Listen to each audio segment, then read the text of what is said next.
the north, east, south, and west. Free our circle from all that's stressed. We trust the guardians, trust the guides, trust the open and what's inside. When the moon is high, it's time to fly. Open your mind, let it all unwind. Let's get disengaged, time to engage. Turn another page, free from your cage.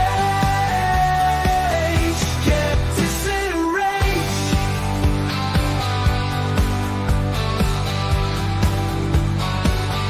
When you feel like you've had enough and the week was busy and tough, you need a break, you need some fun.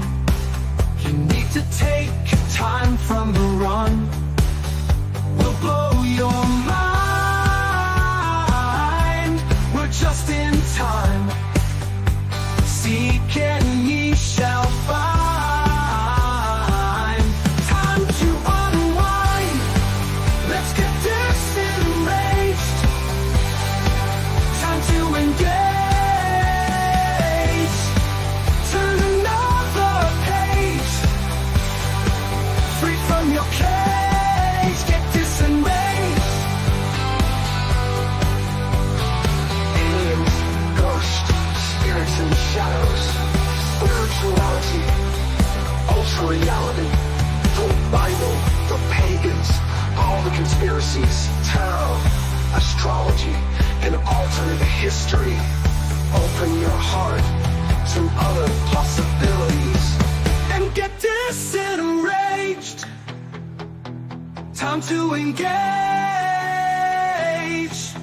Turn another page, free from your cage. Get disenraged, disenraged, disenraged, disenraged, disenraged.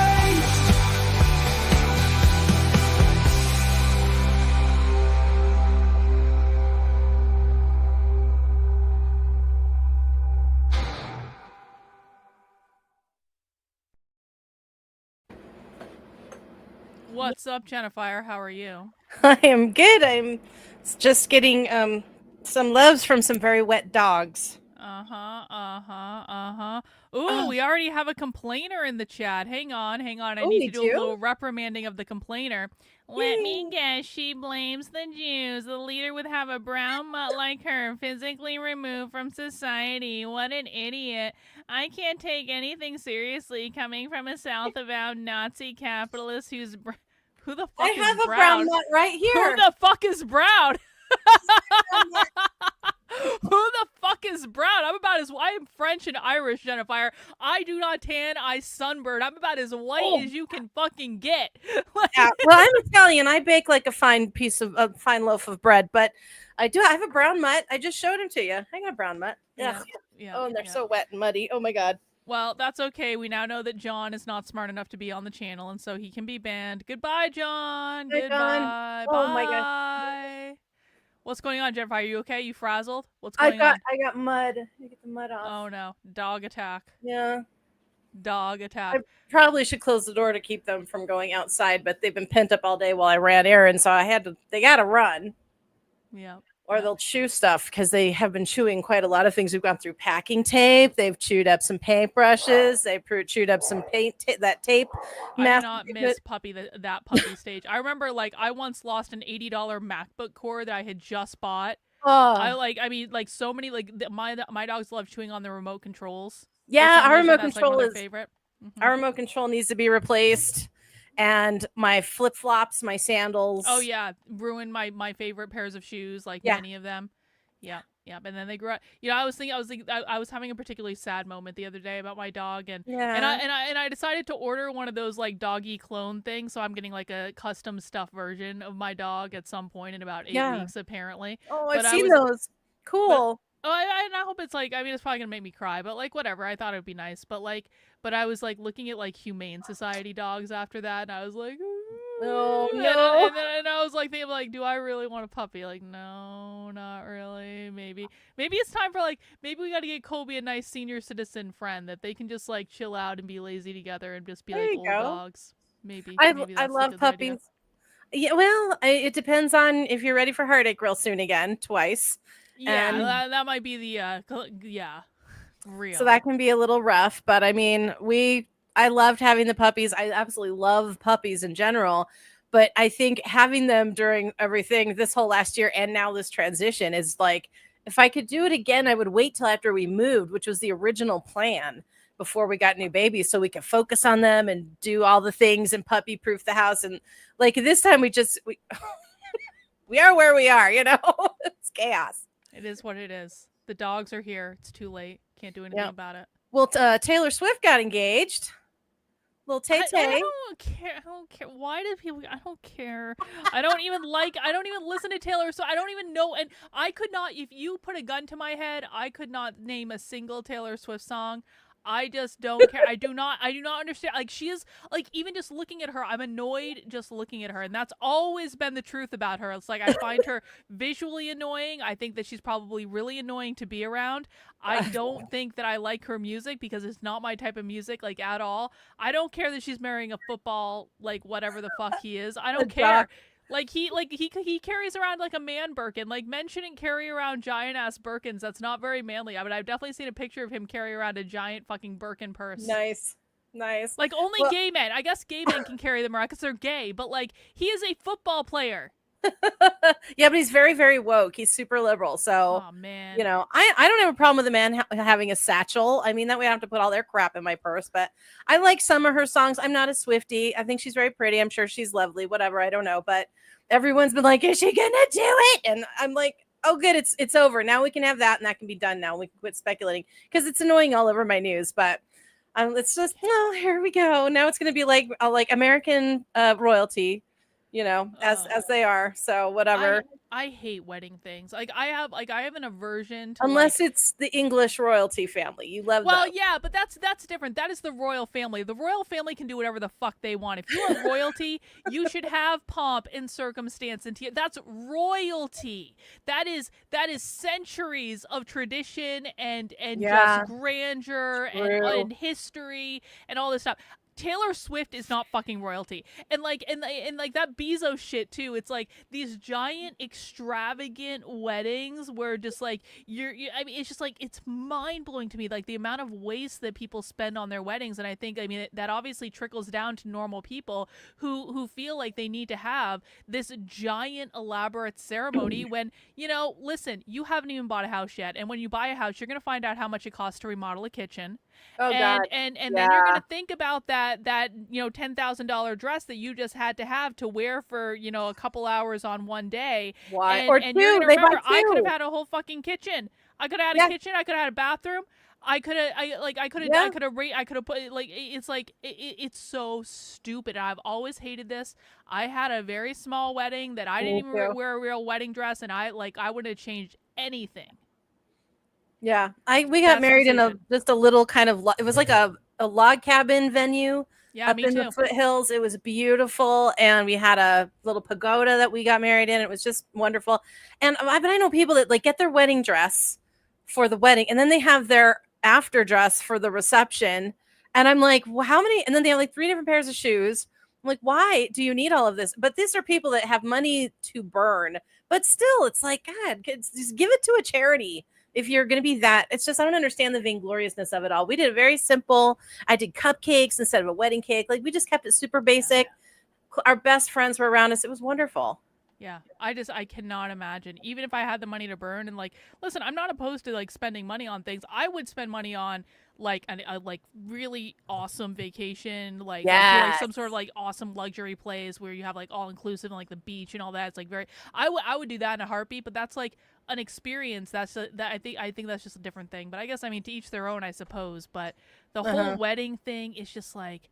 And I know this seems bizarre, but I also I felt so uncomfortable on my wedding because it was like, I don't actually like the attention being on me. I know that's weird because like I'm on the internet, but like I don't actually like it. Like I don't like being, if I'm in the middle of a room, I don't actually like being the center of attention in the middle of the room. I kind of just like want to stand on the back and everyone else can have their moment. I don't really care. Yeah. I wrote the ceremony because of course I'm a high priestess. So I wrote the sacred circle ceremony and the whole thing. I had a whole thing scripted out. I had bridesmaids and groomsmen that came out and they actually saged the audience before we came out, and we did this whole calling the corners and the whole thing, or the quarters, I guess. And I had so many compliments on it because it was only like a 15-minute long thing. Oh yeah. And people were like, that was the nicest wedding I've ever been to, because they didn't sit there for an hour and a half waiting for the bride to do her I'm fashionably late bullshit. Get on with it, and we had some great music. We went through the ceremony. Most of the people there hadn't seen a pagan ceremony before, so they were just like, whoa, this is really fun, and it was great. So I had a lot of compliments on it, and I think the whole thing start to finish was about 20-25 minutes with everybody getting seated and then us walking out, and it was fun. Yeah, my ceremony was the same. Like I had my relatives saying like it was like the best wedding they ever went to, because no one had to get dressed up. We had great beer. We had like comfort food. We had like the ceremony was super quick. It was like maybe 20 minutes long. It wasn't even that big of a deal. I had a joke interruption in the middle of a joke objection in the middle of my ceremony just for fun.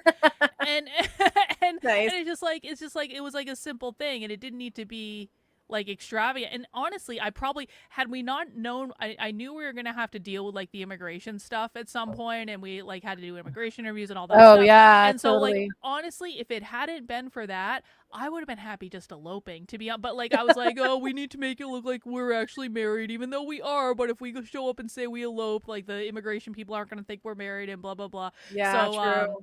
So years later, I did get to actually have my Vegas elopement. We did a vow renewal in Vegas with Elvis, and it was actually fucking awesome. And there was like no one there. It was just me and Victor, and Victor wore blue shoes and a hound dog shirt. And it was like the Elvis reference. Best. Elvis mentioned the best. So I still have one of these. I keep it at my desk. It's my little. That's pretty. It's our little pamphlet, and it's got what am I on Sunday nights? The trivia queen.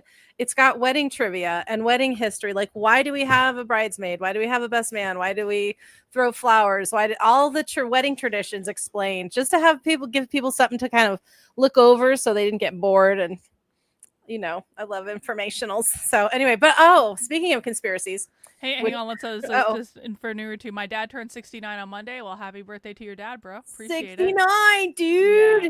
Nice. Yeah. And Chris says, my dad's second marriage was at a church and then the Cheesecake Factory. Oh.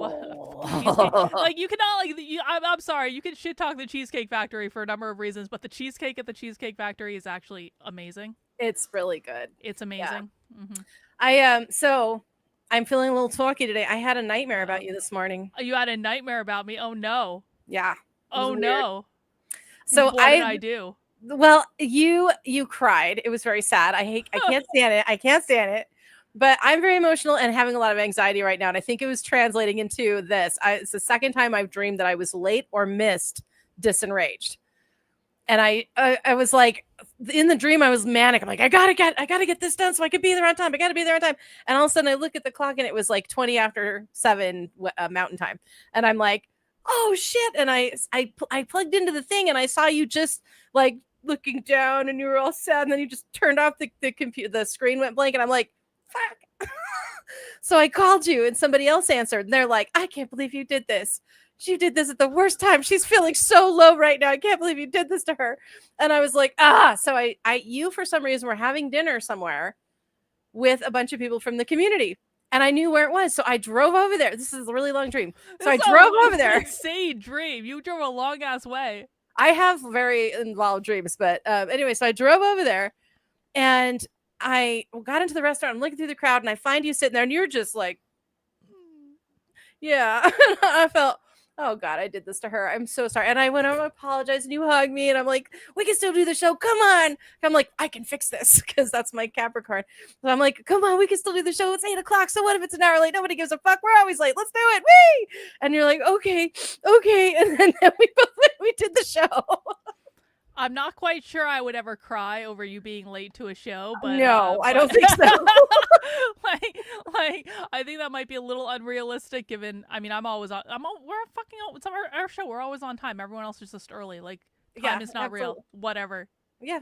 Well, that's an interesting dream, Jennifer. What do you think that means? I think I was picking up on some like my own anxiety, but also like how I've been trying to go. I get real sad, then I'm like, no, I can do this, and I'm kind of doing this emotionally. But I wonder if maybe I was picking up on some sadness from you or something emotional from you that you're kind of going through. Maybe you're having a little bit of this too. I don't know. It could just be that, or my own inner fear that I would just be horrified if I ever let you down. No, I don't think I'm sad. I think I'm stressed out and busy because I feel like I'm overwhelmed with shit to do. Yeah. Per usual. Like there's always I always have these grand visions of like, here are all my projects and I'm going to bang through all this stuff. And then I actually sit down to start doing things. And it's just like, I need to stop going on Twitter is the problem. Like Twitter is like the worst cesspool hell pit that just sucks all my energy and my focus. And it's just bad. And it's just like, I feel like I need to be on Twitter, but I really don't need to be on Twitter. You know what I'm saying? Like I don't actually need to be on Twitter. No, nobody needs to be on Twitter. Yeah. Like really. But, you know, I do go down the Instagram hole a lot. But my Instagram is full of like comedians, authors, and hot guys, and occasionally some funny dog or cat videos. So. Indeed. Inspirational stuff, you know. That's totally nice. I keep it that way. I don't ever click on something political. There's enough of that everywhere else. You know, we watched a video earlier today. You might get a kick out of this. We watched a video earlier today about someone who was, they were making fun of James Lindsay being an idiot and all that stuff. And this guy actually did the math about how often James tweets. And I've said over and over and over again, Twitter has driven James Lindsay insane. I firmly believe it. And apparently, James has been on Twitter for 13 years. And in that time, he has tweeted 4 times every waking hour for 13 years. If you add in that he sleeps 8 hours a night, so you take those out, you redo the math. 4 tweets an hour for 13 years. Okay, James, get a life, James. Get the fuck off Twitter. Like find a hobby. I can rage tweet on Twitter with the best of them. If I'm really fired up about something or I'm yelling at Christians or something like that, I will rage tweet with the best of them. And then you know what? I do that maybe for a day or maybe even for an hour, and then I get the fuck off and I go do something else. Like you don't have to tweet every single thing that comes. You do not have to reply to everyone on the internet that you think is wrong. Well, and bad and anti-Semitic. I think that really displays his, you know, what you pay attention to is what's the most important to you. And if he is spending all his time arguing with people, then he must think he's pretty fucking smart, which we kind of all know isn't necessarily. I mean, I'm sure he's very smart, but he's also a dumb, smart person. He has no self-awareness at all. Like absolutely not in it, but it is like it's one of those things that I felt this kind of same way when I had all those people like doing all that shit to me. It's like on one hand like it pisses me off, but on the other hand it's like a fascinating psychological case study. And I think one of the reasons I continue to watch those people that just like were fucking insane about me is it's like what story have they invented in their head? It's like Carrie Smith the other day just did a stream where she alluded to me being the most evil person on YouTube. Like are you like what fucking story do you have in your head about me that you honestly think I am the most evil? I know I can be a bitch, man. I know I can be loud. I know I can be, but in what fuck off universe am I the most evil person on YouTube? She must be living in her own reality for sure. Maybe that is proof of alternate realities, Karlyn. It might be. They're just kind of intervening with each other, but she's definitely in her own world. Lindsay's in his own world. I mean, whew. Uh-oh. Oh, great. Now I got a muddy dog on my purple velvet couch. Do you see this? Do you see my progress? Yeah. Oh, look at that. Oh, shit. You are all packed up. That's crazy. Yeah. All this. Oh, man. What have you been up to before we get going? I'm building a bunch of. I've been building a bunch of stuff. I wrote some more for my Queer Marxism book. I'm planning a road trip, hopefully, Yes. to the West Coast to go do some queer research, and that's pretty great. And actually, it's been cool because a lot of people have been reaching out, like saying, you know, I can stay with them, which is awesome. Or like I've even been looking at, because I'm looking at going to like one of the places I'm absolutely going is San Francisco. There's like a whole bunch of stuff I want to see in San Francisco. I haven't been to San Francisco. Great city. Well, you know what? Like I used to love San Francisco, but like I feel like I'm scared to see it turn into an absolute shithole. And I think I actually need to go to the. I need to fucking go to the Tenderloin when I go to San Francisco. I don't want to go to the Tenderloin, but there is something happening in the Tenderloin I want to go to. But anyway, like so I've had all these people reaching out to me saying like I can stay with them or wanting to meet up with me, and that's actually really cool.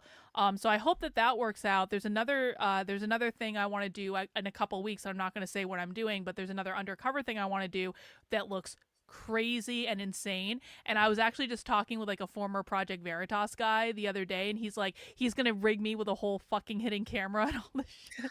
Yes. and so that's pretty great. That's pretty sweet. So yeah. Awesome.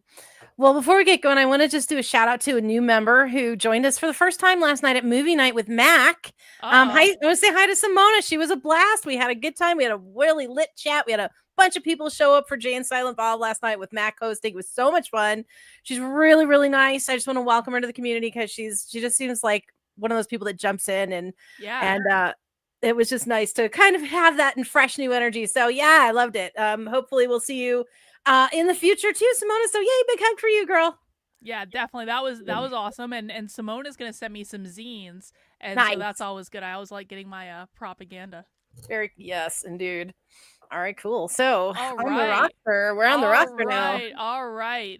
We are watching tonight The Conspiracy of Everything, Jennifer. We're only starting it tonight because it's 3.5 hours long, and you know that means it'll take us a good 6-7 hours to actually watch the whole thing. At least, yeah. So let me just turn off my Discord here. Here we go. Okay. Do you have anything you want to say about this movie before we get started? I do. So it's a 3-hour documentary about all the conspiracies and how they connect. And it doesn't pull any punches. This is a fun. I watched this whole thing last week and it is a really fun documentary. But it takes all the little things and it puts them together, including my favorite, the reptilians. Oh, the reptilians. I'm so excited. Yeah. And so we'll probably do an hour and a half of it tonight, an hour and a half next Tuesday. So, and then what do you think if I just if I find anything else that looks interesting, I'll just shoot it at you. Yeah. Just to make it easy for us since we're both real busy. If we find anything. I love it. Now, is this a prequel to Europa, Jennifer? Do you know what do you know what Europa is? Okay. I know what that is. I have it saved to watch. I still haven't watched it. Thank you for reminding me because I need the 10-hour epic that is Europa.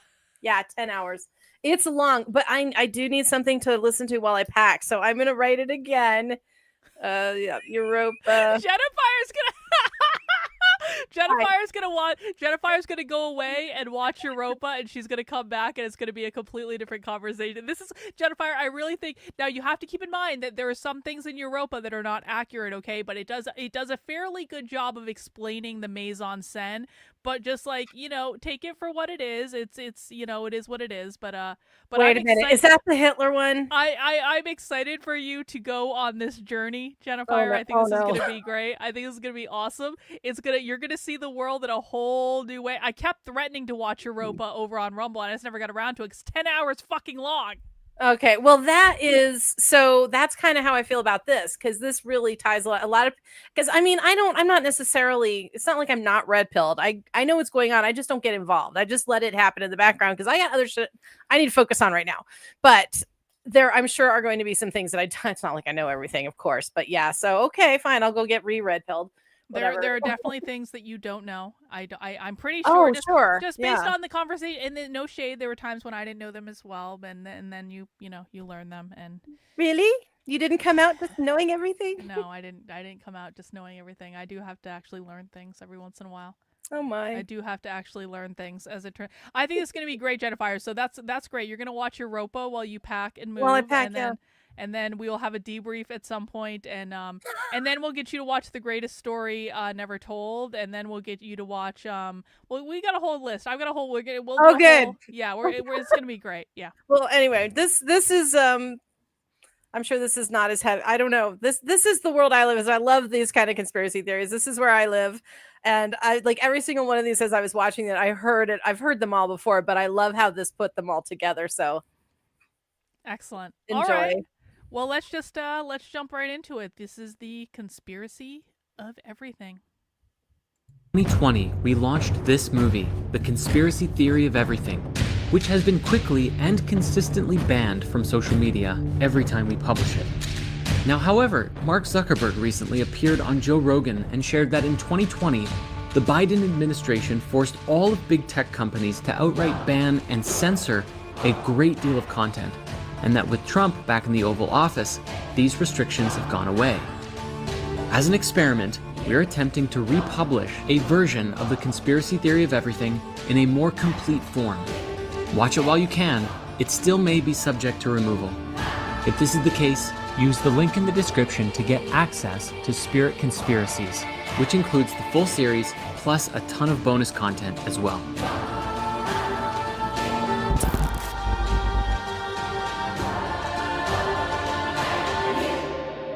I like the music.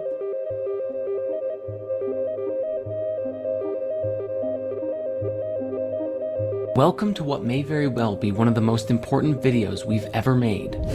Now, in order to even begin this video, I must first establish this disclaimer. This video is a set of hypotheses, an exploration of the world, and while many ideas will be explored, what we are sharing here is not meant to be taken as definitive truth. We're not claiming this is entirely made up of facts. Rather, we are attempting The dog almost just pulled down Jennifer's shirt. Jennifer almost flashed the fucking audience.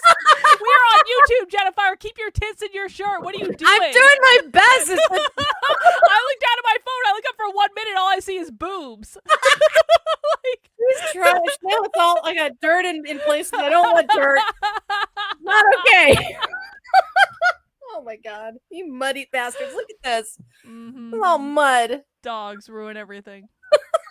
To explore a deeper, perhaps darker, area of human consciousness and see the bigger picture of what is really going on. Please have your own experience, do your own research, and don't be afraid to go deeper down the rabbit hole. For the truth is often stranger than fiction. There's no denying that the collective human consciousness is in quite of a pickle today. It is chaotic and overtaking itself and all of nature. Because of the internet, we have nearly real-time access to information, and yet most people are only seeing a particular slice of the story.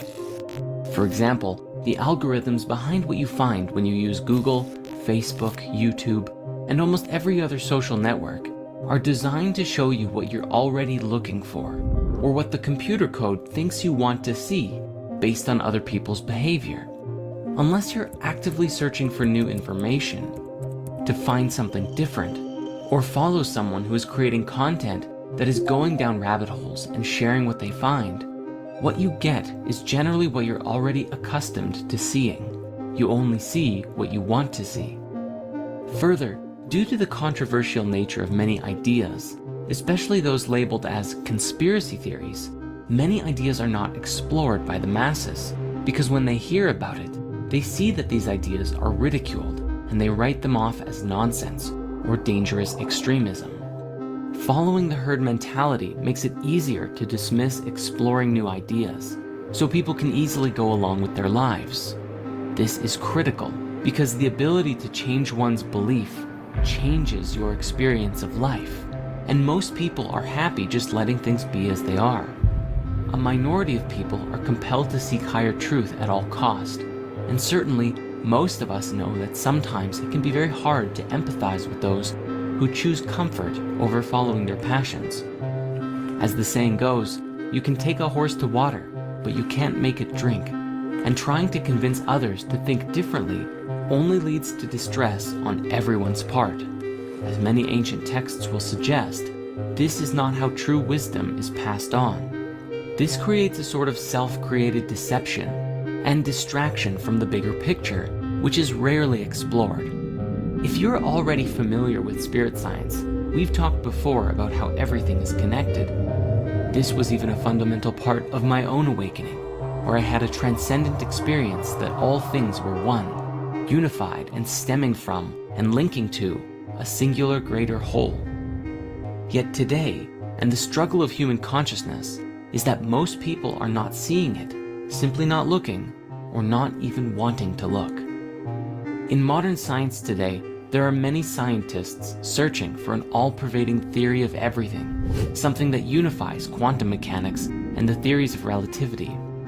And so today, we respectfully present to you the conspiracy theory of everything. I invite you to watch this with the intention of self-reflection, for as is the nature of consciousness itself, pointing the finger and blaming others only creates more of the same cycle that we've been trapped in. Liberating ourselves from the illusion is the only way to really break free of the shackles that bind us to our lower state of being.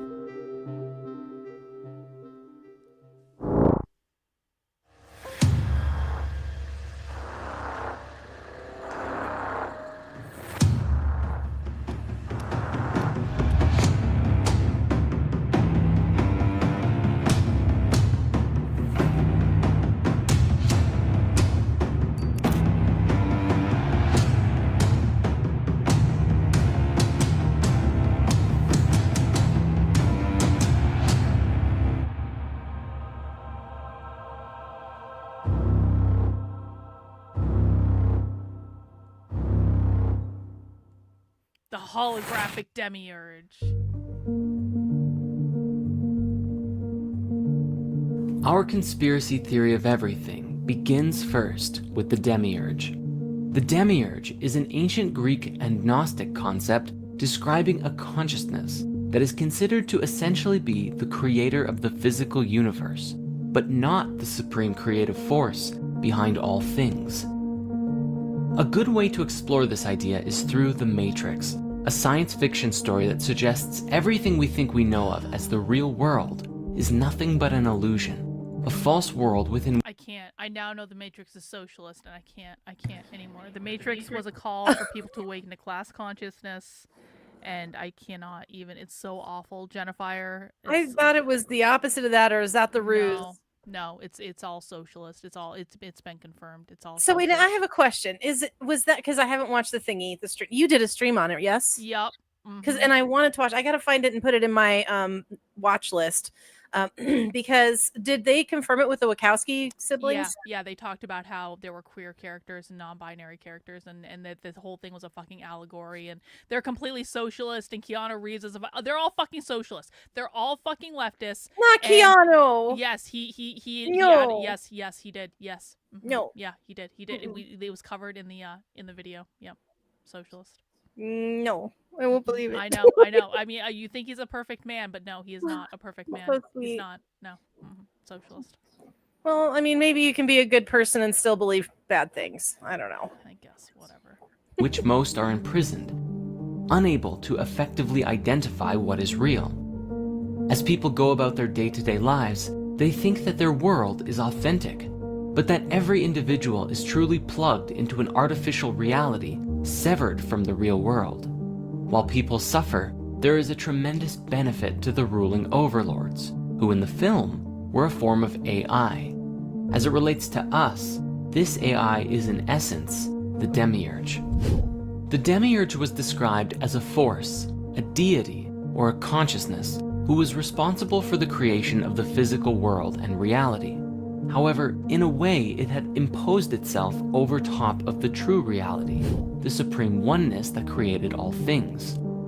In this, it was a false god who had assumed authority over the world, masking the living beings, namely us, from the supreme truth, the highest order of creation, and making us believe that what we experienced as real, the physical reality that we are a part of, was the true, authentic reality, even though it wasn't.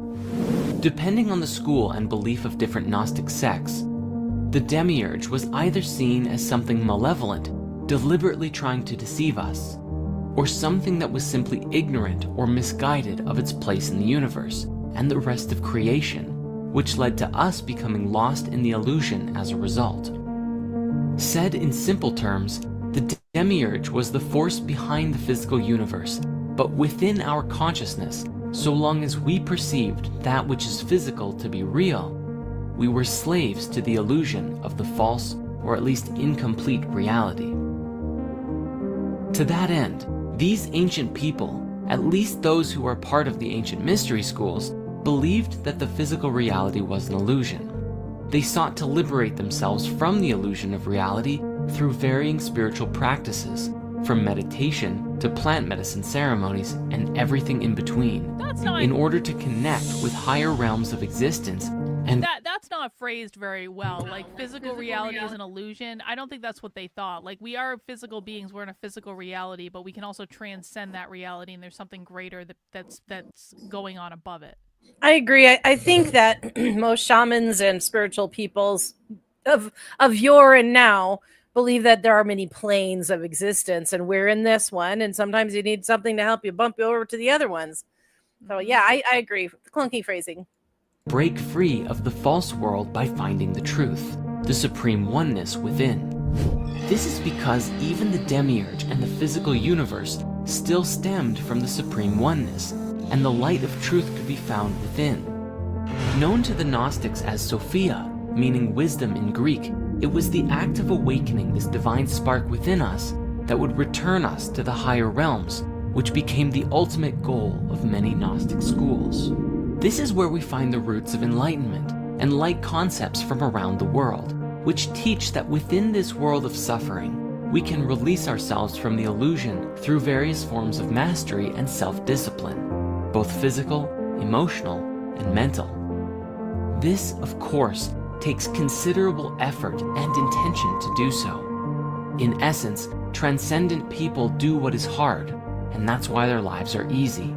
People in suffering do what is easy, and that's why their lives are hard. Fast forward to today, there is a tremendous volume of voices from across the internet, exploring ideas, concepts, and sharing a metric buttload of memes. I have a story to tell you. I think you'll appreciate this story. I'm excited. Okay. So you know how I've been doing these Christian question Twitter spaces? Yes. So essentially, for people who haven't been following along, there are Twitter spaces that happen very frequently, not every night anymore, but they're happening every night for a while. And basically the whole idea is there's a group of people, there's a group of mostly men who are questioning if Christianity is a Jewish psyop, and they're trying to get Christians to fight with them essentially so they can deconvert them from Christianity because they believe it's a Jewish psyop. Many of these men are extremely racist, and some I very much identify as Nazis. And God! They are, this is extreme right wing. White people, Hardcore. White people take priority in these Twitter spaces. They're actually kind of protective of white women, which is nice for me.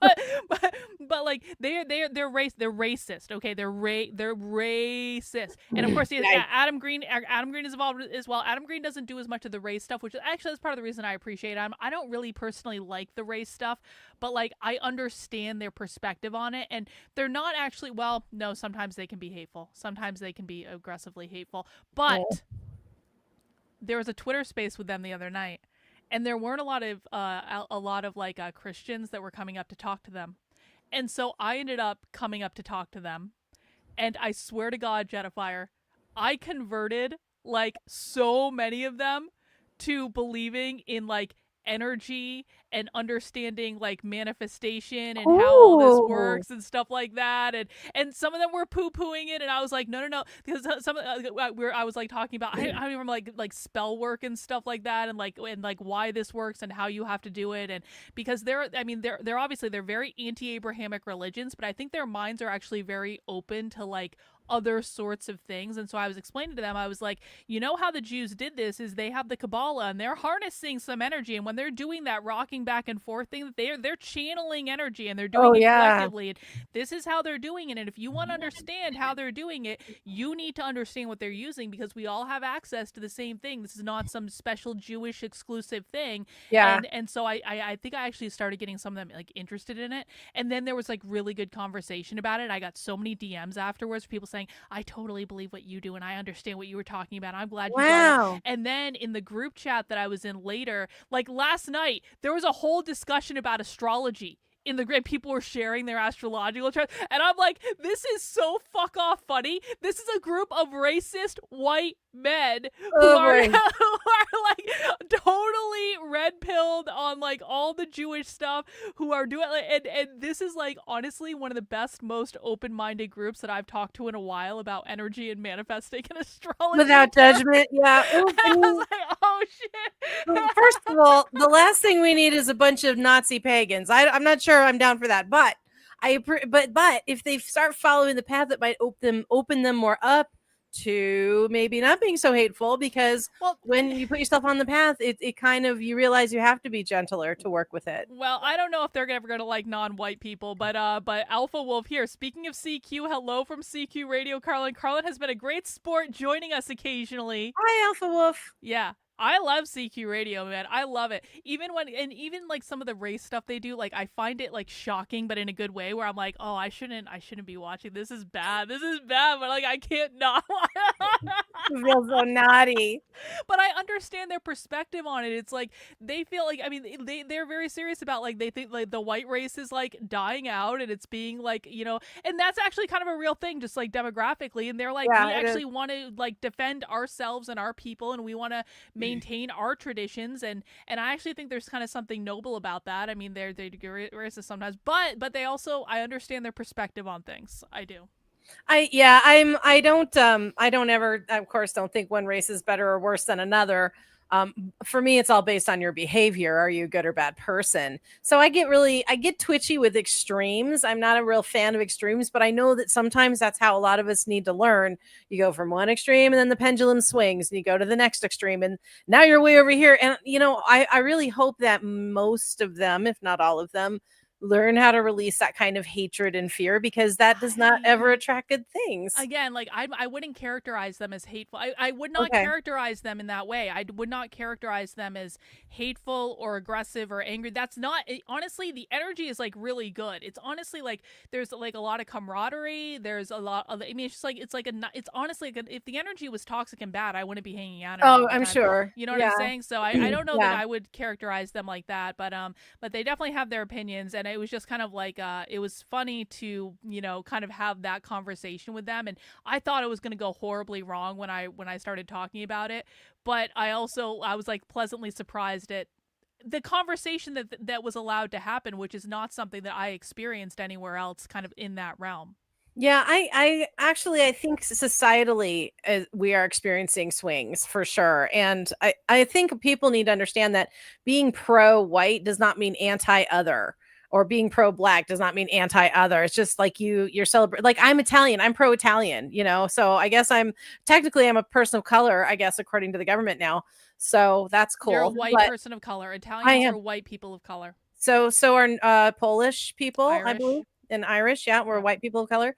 So I guess that just means we actually have a culture. But I mean, there is white culture. This is what makes me crazy. White people don't have culture. Have you heard of Vikings? I mean, like all of all of those cultures in the Nordic, the early Germanics, Lederhosen. Come on, this is cultural. This is all white. Every race has culture. Americans have culture. We're just so used to it, we don't see it.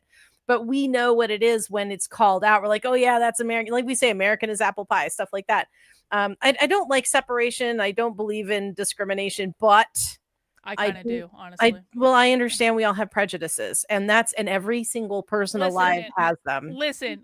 I don't think, and maybe this is not a discussion we should be having right now, but whatever. I'm gonna have it anyway. Oh, God. I was scared shitless to walk down a city block in Detroit when I was there, and there was a reason I was scared shitless, and it wasn't because I was surrounded by white people. Okay, that's all I'm saying. And so it's one of those things where it's like, are all black people violent thugs? No, of course not. No, of course not. And I'm never gonna make the assumption that someone that I just met and like shaking hands with is like a violent. That's just like, that's stupid and retarded. However, these stereotypes do exist for a reason, and I don't want to live in like an all black area. I don't want to. I'm very white. I live in New Hampshire. I want to live in a white area. There was our friend oh my God, I just lost his name. I just had it and I just lost it. Oh, my brain. It's very full right now. Forgive me. Our little buddy that we love. Alex? No. The other one. I don't know. Oh shit! Our little buddy that we love. Our little buddy who's a Catholic, who's Italian. My brain. Nick Fuentes. Yeah. Nick. He just made a splash talking very honestly and openly about this. Oh, I saw that 10-minute video where he was telling black people, like, you should be ashamed of what's happened to your race or sort of thing. He had more than one of them. And I have watched about almost a dozen different black people respond, and they're like, he's fucking right. Yeah, he is right. Because he's like, it's not about the color of the skin, it's about your behavior. And when you start associating, and same thing with white people, we associate, every different race has their stereotypes. All of us do. So, I mean, and the thing is it is what it is. And all we can do is hope to get better and evolve. And that's why I try to come from a place of love and just help people where I can. Yeah, I don't know. I'm not afraid of walking down the street in a white neighborhood. I would be terrified. It depends on what part of town, though. There's a couple white neighborhoods in Denver. I'm like, oh, no. You know what? If you, again, on everything being equal, I think that there's I think we know where the crime is coming from, is all that I'm saying. And I think the same is true with, like, there's a conversation today on Twitter about, like, is anti-Semitism caused by people just indiscriminately hating Jewish people for no reason, or is it caused by Jewish behavior, as Benjamin Netanyahu in Israel just like bombed a hospital another twice, one after he was like, oh, my bad, and then there's another one. It was a grave mistake. Like, no, it wasn't a fucking mistake. You assholes know exactly what you're doing. Shut the fuck up. And so it's like, it's the same thing. It's like, I never cared if people were Jewish in my life, and then a lot of Jewish people started making my life difficult for no good F off reason, and then they all started genociding the Palestinians and all cheering it on and excusing the behavior and all this. And it's like, it's not as though I just picked which group do I want to hate today? Oh, the Jews? It's like, no, that's not what happened. You assholes earned it through your actions. I think it's like, I don't hate the people, I hate the people in charge. And then there are small groups that it's like that. A bad apple ruins the whole bunch. And then you start getting things in your head. And then before you know it, you don't know who to trust. And you stop giving grace in the beginning when you meet someone. And I mean, the only time I've ever experienced any kind of racism has always come from other races. And it's like, somebody hurt my car while I was driving it because I was a white bitch, I believe was the words from that gentleman. So I was trying to avoid him because he was crossing the street, and he kept slowing down until he stopped right in front of my car. And then he walked over to my driver's side, and I'm like, oh my God. He's like, bam. He's like, white fucking bitch. And he walked off, and I went, exactly. This is why I'm scared of you. I'm sorry. I don't want to not like you, but quit doing this kind of thing. My God. No, but you shouldn't like to work. But this is and someone said this to me, like, because in Detroit, I was basically accosted by a black person in a 7-Eleven. I walked a block down the street, and then I walked right back, and I went to a 7-Eleven to get a soda.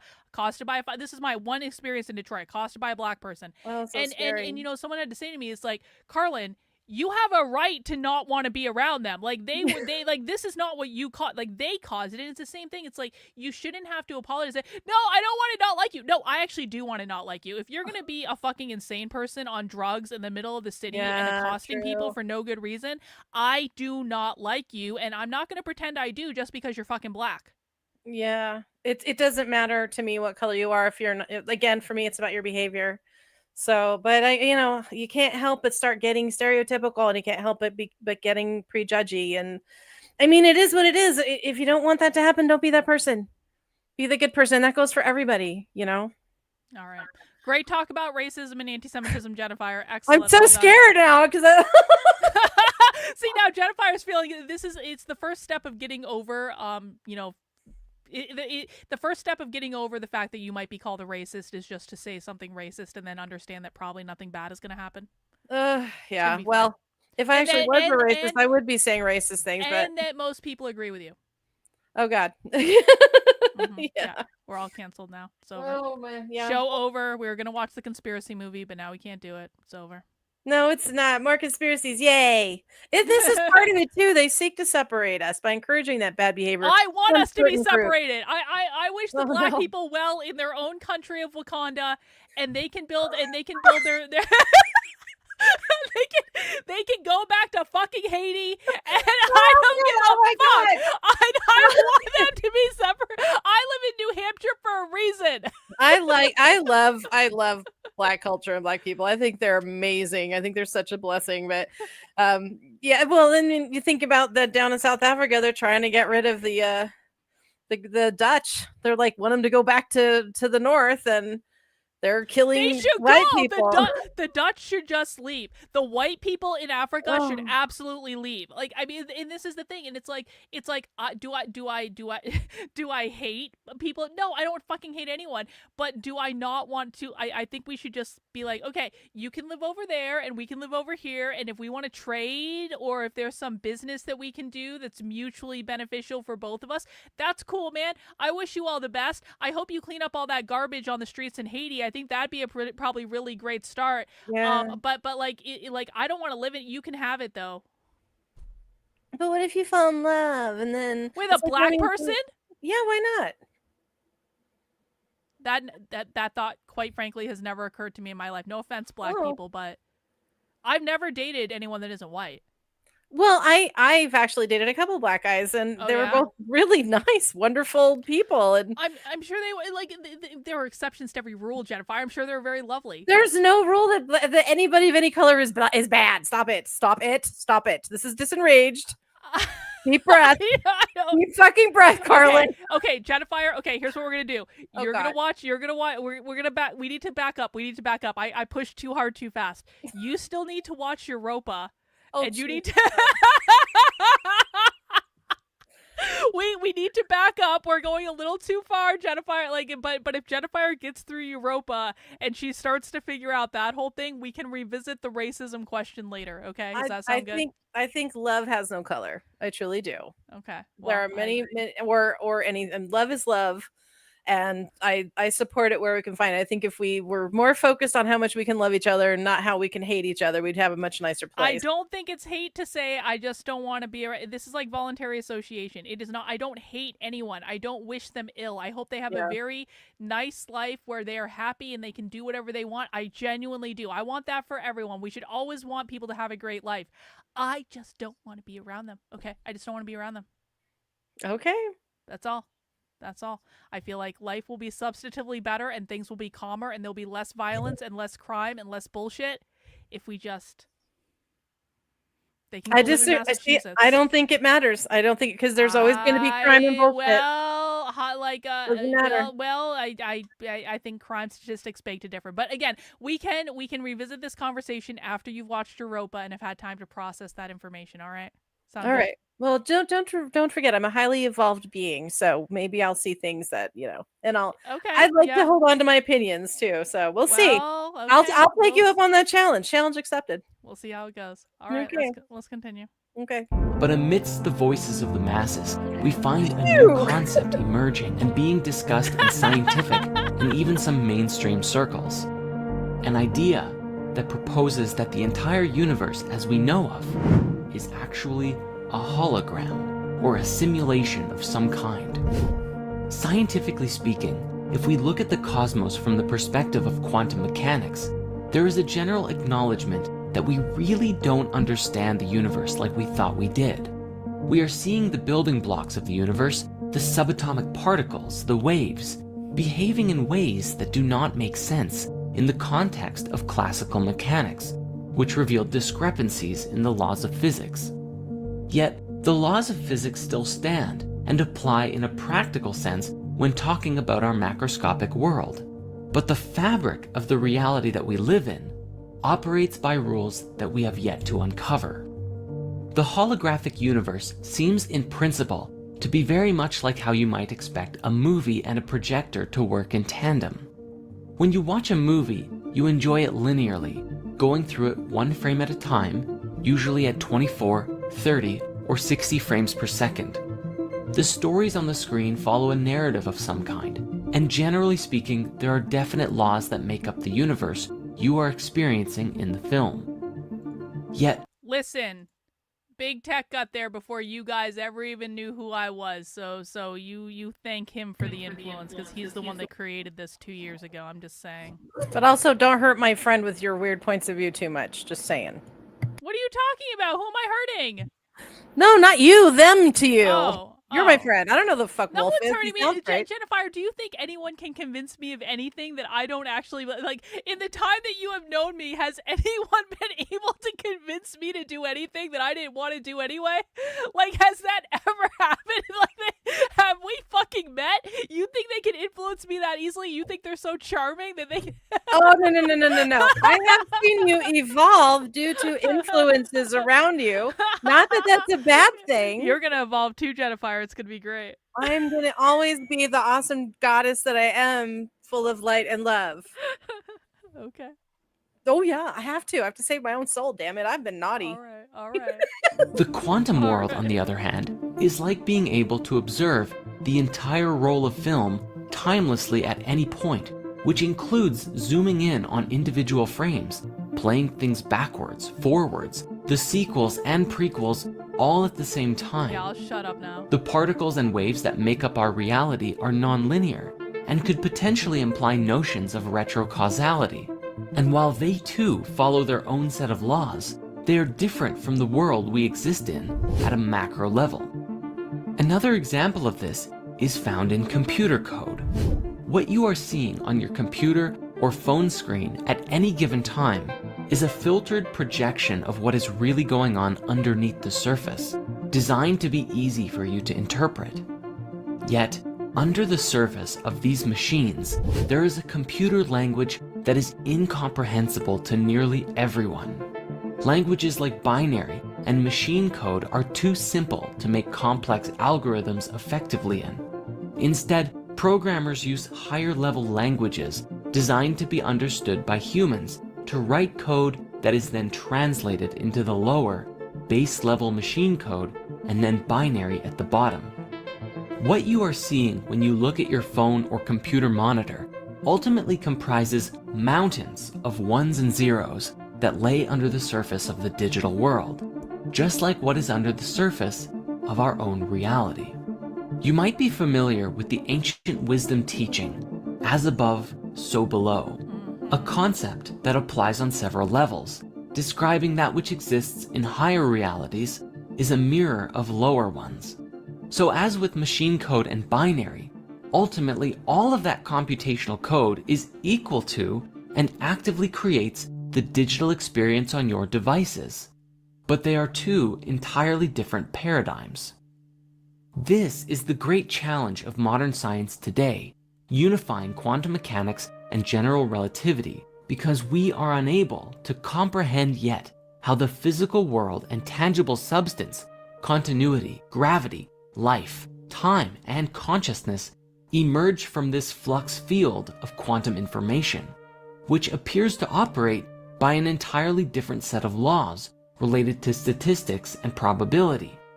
Yet, like with machine code and computers, are they really so different?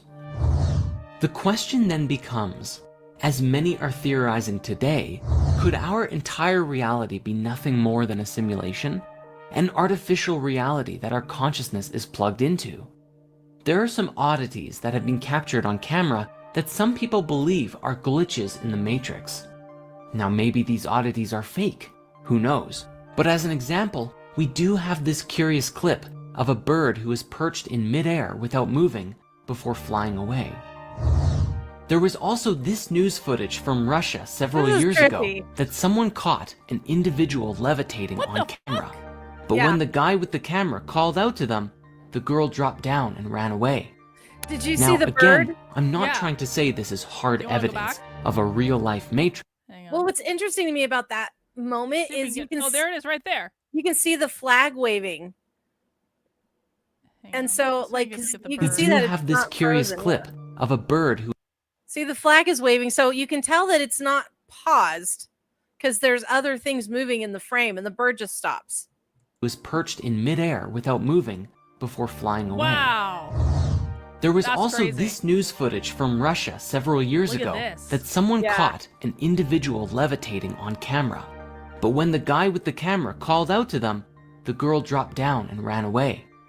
I Now, hate that again, the camera I'm not pans trying to away say when this she is drops hard down, evidence of a real-life matrix, but it certainly compels curiosity. And this is what it's really all about.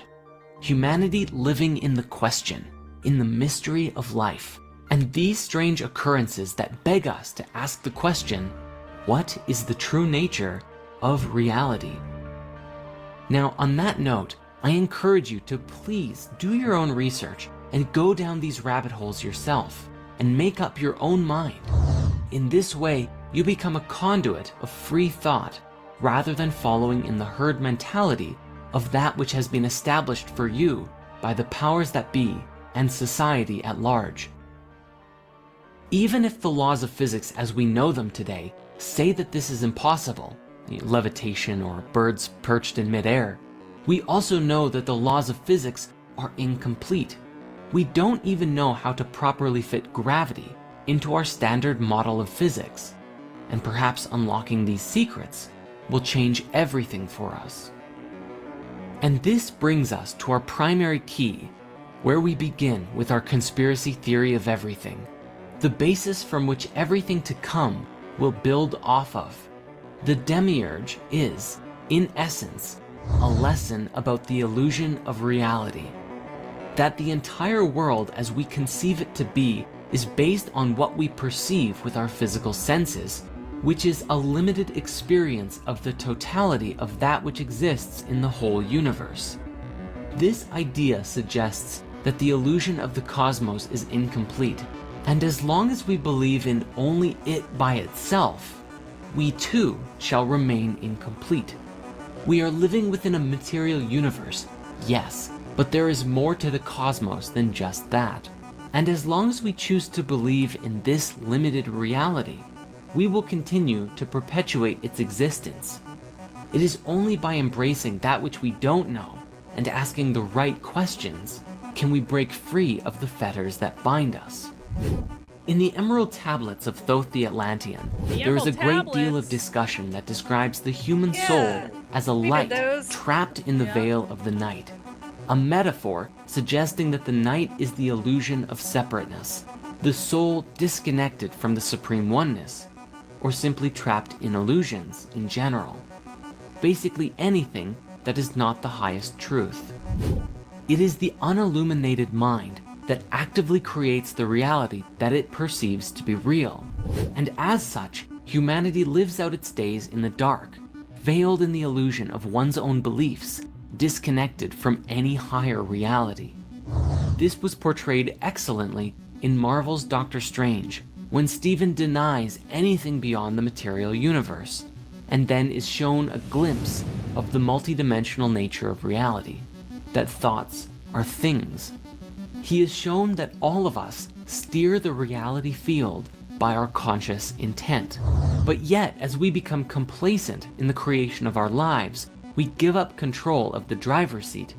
But then the question is, who is driving the ship? Literally anyone and everything else. Carl Jung called it the collective unconscious, the collective mind field of everyone whose thoughts and feelings influence our own very decisions and actions by the concentration of their energetic weight. Whether it be the media, the news, advertisements, what your family or friends tell you, or things that you just happen across on the internet. Ultimately, all of it is processed by our egos, which shape who we think we are as we disconnect further from the nature of our being. So the question then becomes, what is the truth? What is the higher reality? And how do we connect with it?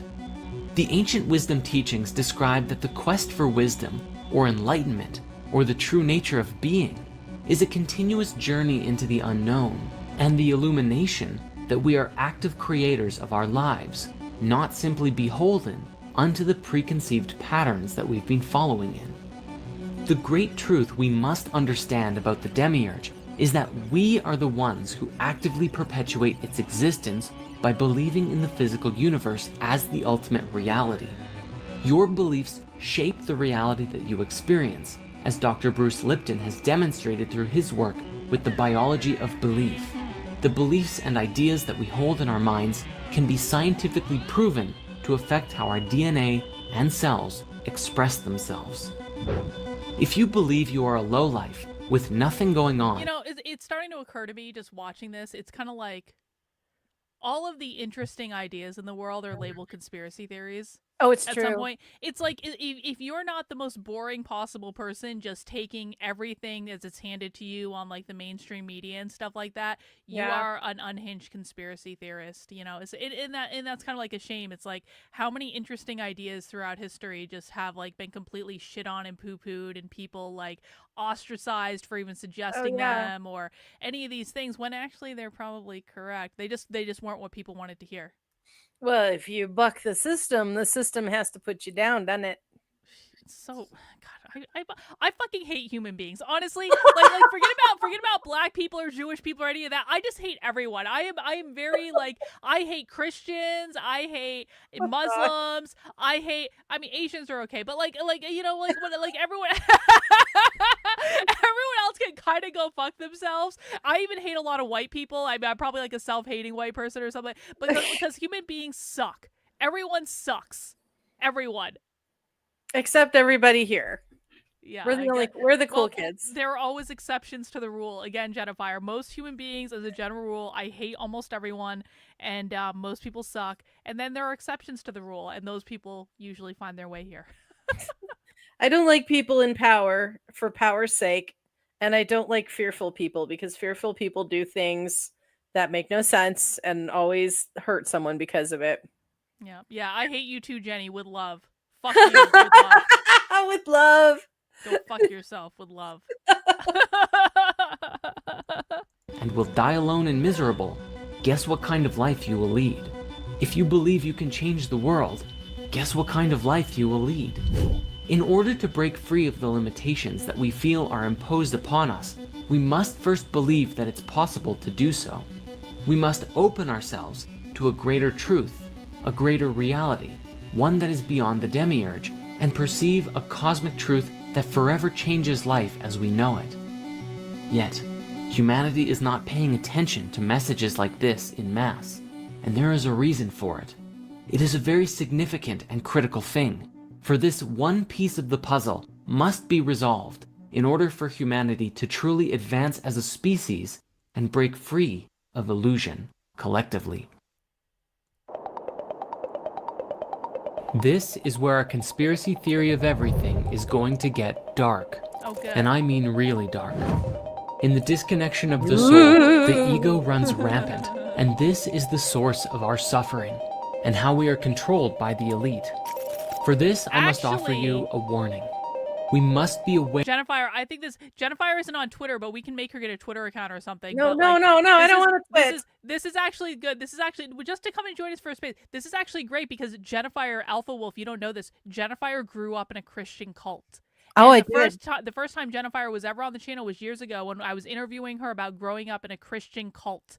And so I actually think that Jennifer would be a great candidate for CQ Radio, because I think you would get over the racist stuff and you'd learn to either look the other way or not mind it so much. But or maybe you'd actually kind of,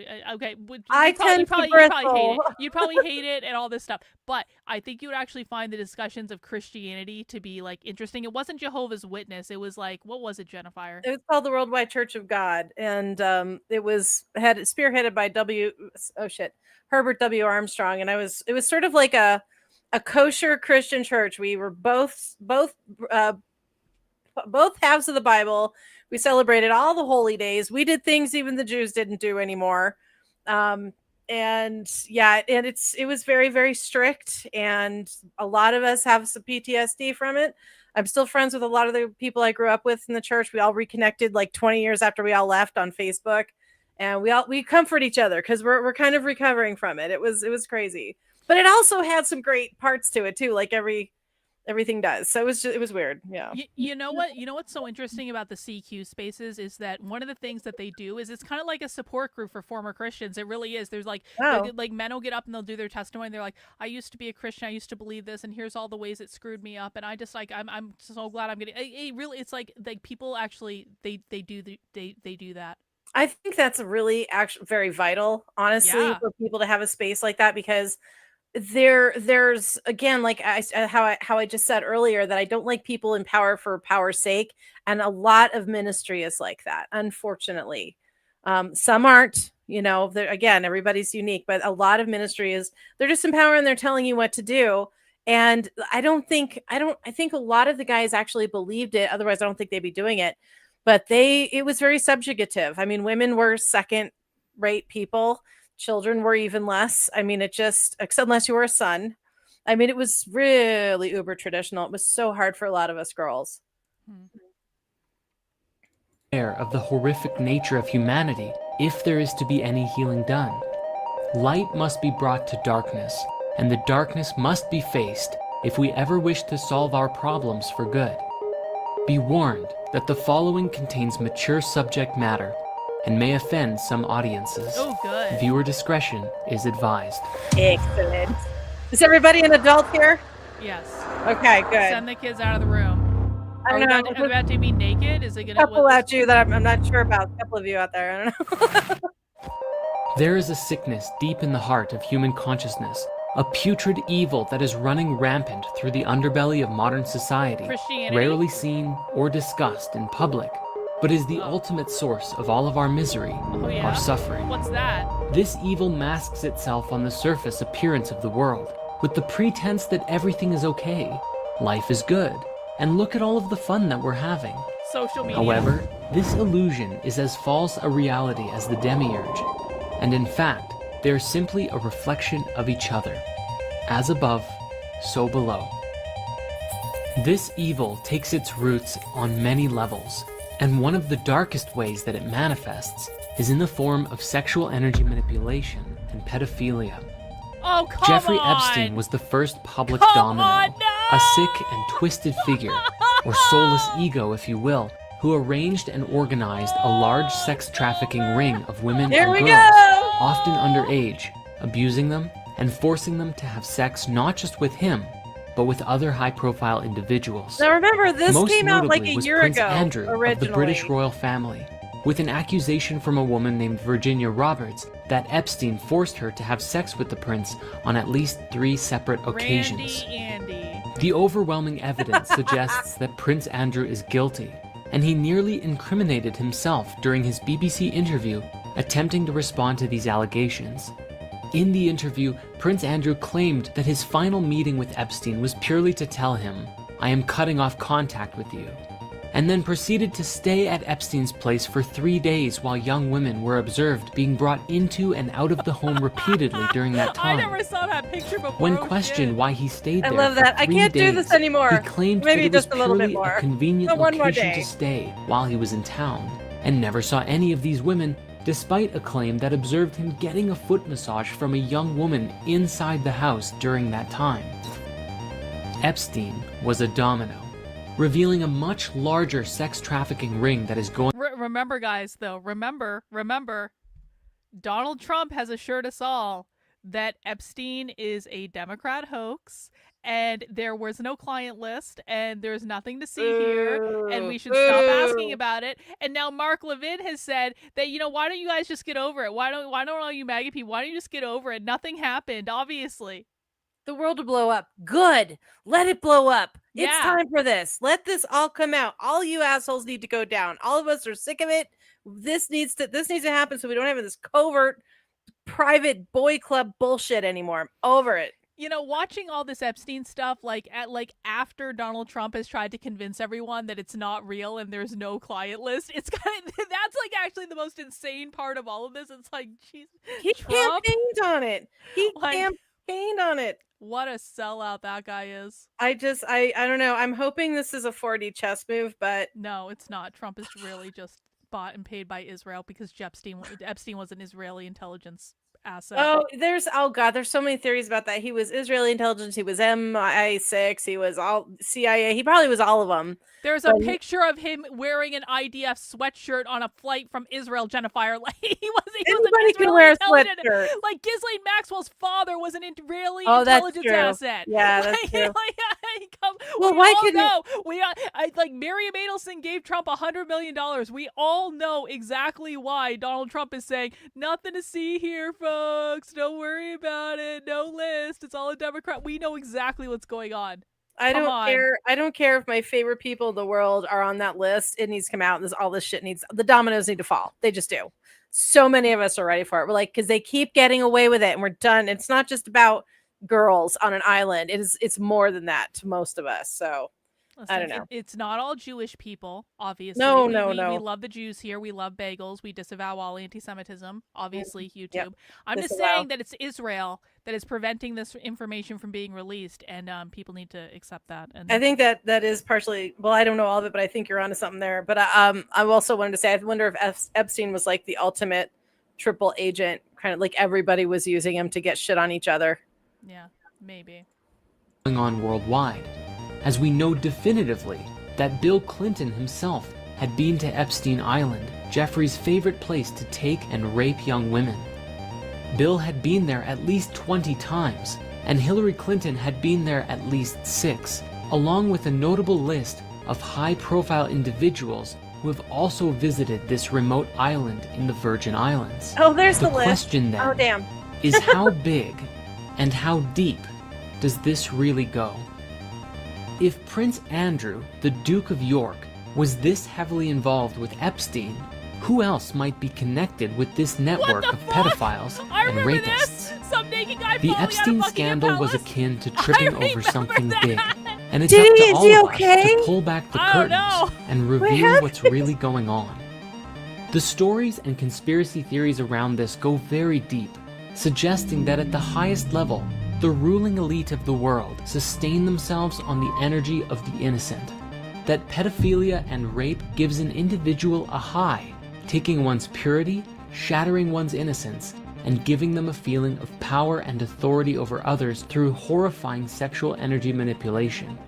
However, while it may be easy to dismiss this idea, there are certain anomalies that stand out when investigating this material. The biggest may very well be the conspiracies and scandals surrounding Hillary Clinton and a particular laptop previously owned by former US politician Anthony Weiner. On November 4th, 2016, Eric Prince appeared on Breitbart Radio and he outlined the discoveries on the Weiner laptop that was being blocked by Attorney General Lynch. He said that they found a lot of really damning criminal information, including money laundering and the fact that Hillary went to the sex island with Jeffrey Epstein. Sidney Powell at Hillsdale College called out the FBI, claiming that there is a lot that can be prosecuted there, and that some of the police officers who initially were investigating the laptop saw some things that made them have to go and throw up. Shortly after that, the NYPD chief who was directly involved in Anthony Weiner's laptop case killed himself. Or at least, so the story goes. Then again, the official story is that Epstein killed himself. However, investigations into the nature of his death calls all of this into question, essentially suggesting that his death was not a suicide, but rather that he had information that he could have used to prosecute many high-level individuals, and someone shut him up before he had the chance to speak. Definitely not. As far as Hillary's emails go, many claimed that certain code words were being used consistently to refer to children for use in strange and mysterious events. Of course, the conspiracy gets even darker from there, suggesting that at the highest level, the control and manipulation of our species may even come from a non-human source. Those of a reptilian nature. Reptilians! The theory suggests that Epstein was merely one messed up pawn in a much larger game of controlling and influencing the world order. So hang on. Theories range as to... I'm back. I was bored by the pedophile stuff for a second, but I'm back, okay. This is where it all comes together. It's not just about Israel or England or America or anybody else or China. The reptilians are pulling the strings. So they are the ones everybody reports to. Even the Jews? Oh, yeah. Everybody reports to the Draco. Whether or not these reptilians are physical shapeshifters, non-physical entities who control people's minds, or a scapegoat theory for something else entirely.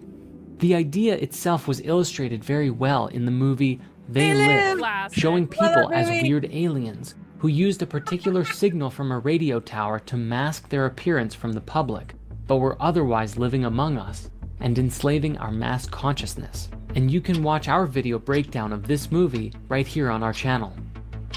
Nevertheless, the ones pulling all of the strings today are generally called the deep state, the manipulative group controlling human consciousness through nefarious means. But with that, the mysteries of who is behind all of this aside, how exactly do the world elite control human consciousness? Due to the sheer volume of control mechanisms, here we're going to provide a lighter overview, and you are encouraged to explore these as you see fit. Fear and scarcity. At the highest level of control, fear is one of the most easiest methods to control the population in mass. Like in This religion. is a two-way street that binds the influence from the elite and us together, for we actively perpetuate the problem when we live from fear and scarcity, spreading it around to each other like a nasty virus. Fear can be used to corral people in all manner of directions, to take actions that are not in their best interest, or to give up their power and control to others. Our food. For the most part, all of the food that we're eating today is toxic, designed to subdue our creative energy, making us easily addicted to things that are unhealthy for us. Whether it's processed foods, rich with salt, sugar, and fat, or even our produce, which has been chemically engineered or sprayed with pesticides and herbicides. We can see this with Monsanto, who have actually patented seed and GMO production, disallowed the ancient practice of saving seeds, and ultimately controlled the food supply, but have masked it as providing the world food. We recently published a movie called Healing Your Body with Food, Spirit Science 33, which reveals the truth about food and where it comes from today. So we won't get super deep into it here because there is a lot to cover. But if you want to go deeper into this, please watch that movie after this one is done. Ultimately though, the bottom line here appears to be that we are what we eat, and most of us eat far too much, and in that consume too many harmful substances. Fluoride in the water. Some have said that fluoride is the metaphorical tears of the New World Order, and that it's their most widely used weapon against us. The idea, in a nutshell, is that governments put fluoride in our water supply in order to negatively affect huge populations and facilitate mass control, whether for financial gain through the health defects that it causes, or for the purpose of disrupting our connection to the spiritual planes. Any quick search of a fluoride conspiracy brings up notions that it calcifies the pineal gland, the organ in our brain that is often linked to consciousness and the third eye. The idea of the pineal gland being linked with consciousness originally came from the French philosopher Descartes, who argued that the interaction between non-local consciousness and the physical world occurred inside of it. If you dig into why water fluoridation began, you find a convoluted, suspicious mess, mostly centering around the aluminum production company Alcoa, who supposedly had a lot of toxic waste to spare that took the form of fluoride as a byproduct of aluminum production. After a single biochemist who was sponsored by them showed in a lab that fluoride affects cavities in rats in 1939, so the story goes, the first public proposal that the US should fluoridate its water supplies were made, not by a doctor, but by an industry scientist. Nowadays, our water is fluoridated in over 24 countries, mostly in the Western world. You know what According else to chemist and researcher Charles E. Perkins, who wrote... I think they're going to go into it here, but fluoride also causes docility, so men become less masculine. They become more docile. And it was used actually. I read, well, did I read an article? Either I read an article, I saw a documentary about it because I watch a lot of documentaries. But they did an experiment in a prison where they fluoridated the water to see if the inmates would calm down a little, and it seemed to work. It's not an extreme thing, but over time, especially if you've been drinking it your entire life, it causes that kind of little bit of the soy boy effect, if you will. Why doesn't that surprise me, Jennifer? I can't imagine. The book, The Truth About Water Fluoridation, repeated doses of infinitesimal amounts of fluoride will in time reduce an individual's ability to resist domination by slowly poisoning a certain area of the brain, thus making them submissive to the will of those who wish to govern them. While there are unsupported theories that the Nazis used the chemical in concentration camps or the USSR in their gulags, the threat of fluoride isn't just a theory. The work of Jennifer Luke in the 90s showed that by old age, the pineal gland contains the same amount of fluoride as teeth, having been calcified as we age.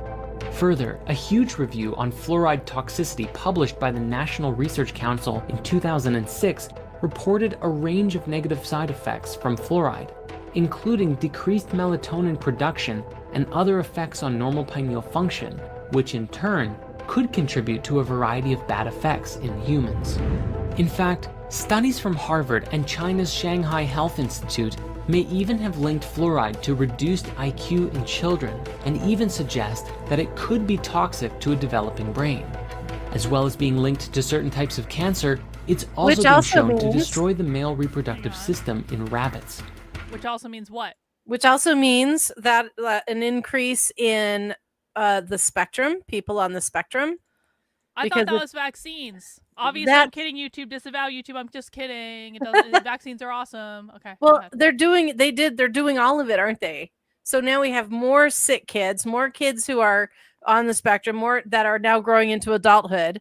I think there are more autistic people than we even dare understand. And I say that just from having, like, I had to learn to be autistic to be involved in the Libertarian Party. I had to actually like teach myself how to be autistic. This is how I got so good at tracking all the leftist stuff too, because I had to because I was teaching myself to be autistic to deal with all the fucking libertarians who every single one of them is autistic.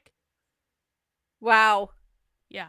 I mean, it's like everybody's ADHD, everybody's got some form of bipolar disorder, everybody's I mean, the amount of antidepressants people are on, and it's all started when they mandated the vaccines, disavow, and when they started fluoridating the water, and just also all of the chemicals that are in the food and the wheat and the pesticide. Like, it just has been mounting and mounting and mounting. And it's just to create a dumber, more docile, not to say autistic people are dumb, because they certainly are not. Many. No, there's a lot of them are geniuses. They're can be very, very, very smart, but autism is its own kind of like brand of insanity, if we're honest about it. Now, listen, I think everyone can be insane to a certain extent, but like, I kind of I just want to yell at people sometimes. I'm like, put down the fucking autism. I can't deal with this right now. Just stop. Just stop for 5 fucking minutes being autistic, please. You can hear sometimes the thoughts that are trying to come through, and it's like they're getting frustrated because they can't make it come out, and you just have to sit there and let it happen. Let them say, because it's not their fault, and it's hard, but that brain is so active, and I think that's part of what they're trying to do, is they want that docile civilization, and there's so many. None of this shit was around when I was a kid. Like, very little. Very, very little. We had Ritalin, back in the day, but I mean, again, they're also all the restrictions that are on kids these days. They can't even go be kids. They can't go run out their energy. So now they think we're all, hyper. But anyway, that's my soapbox moment. But yeah, it's a multi fronted war, if you will. The bottom line is, the benefit to risk ratio on water fluoridation is unclear due to a lack of good evidence, with most people not even knowing that they're drinking it. If the conspiracy theories are to be believed, professors doing this research have been met with numerous attempts to discredit them. Stephen Peckham, director of the Centre for Health Services at the University of Kent and professor at the London School of Hygiene and Tropical Medicine at the University of Toronto, has had the London School of Hygiene and Tropical Medicine? Is that actually fucking real? Is there a London School of Tropical Medicine? What tropical? That's oddly specific. I know, that's what I'm saying. It's like, that's just funny. Beckham, director of the Centre for Health Services at the University of Kent and professor at the London School of Hygiene and Tropical Medicine. Yeah, it's real. The London School I've of got Hygiene and Tropical Medicine. I've got it. I got it right here. What do you want to know? Wow, okay. Improving health worldwide. The London School of Tropical Medicine. You know, listen, man, like, couldn't they at least have located that in, like, the Caribbean or something like that? The Commonwealth is large. Did they have to put the School of Tropical Medicine in London? Okay, that now doesn't even make any sense. I take umbrage here. What? The first thing on their news feed is vaping at a young age may act as a gateway to smoking. Oh, for fuck's sake. Whatever. The University of Toronto has had his research of water fluoridation rejected from dental health journals. He's even spoken out about being accused of statistics hacking and for research that made the link between fluoride and hypothyroidism. It seems as though someone does not want this info getting out. Entertainment and subliminal. Listen, man, if you ever think you have an idea that you want to do something and you're like, I don't know if I should do this idea, maybe it's just a really stupid idea, just remember someone created a London School of Tropical Medicine and apparently it's a thing. What would be the opposite of that? Like the Coal Mine and Smog Institute of Hawaii? Maybe? Yeah, exactly. People can create anything, man. If you have a vision, you should just go for it. Absolutely. Don't let anything stop you. Messaging. Yep. The entertainment industry has been a source of conspiracies for a long time, with often disturbing subliminal messages in children's entertainment, such as references to suicide and sex found in everything from Disney movies to SpongeBob. But it often goes deeper and darker. The entertainment industry, especially Disney, has seen several instances of hiring young children, making them into massive celebrities, making a fortune off of them, and driving them insane. This has also happened with the K-pop industry, with their so-called slave contracts that force the young singers into decades of servitude, having them work endless hour days and running them to the point of exhaustion. There are actually many instances of these young singers collapsing on stage due to exhaustion.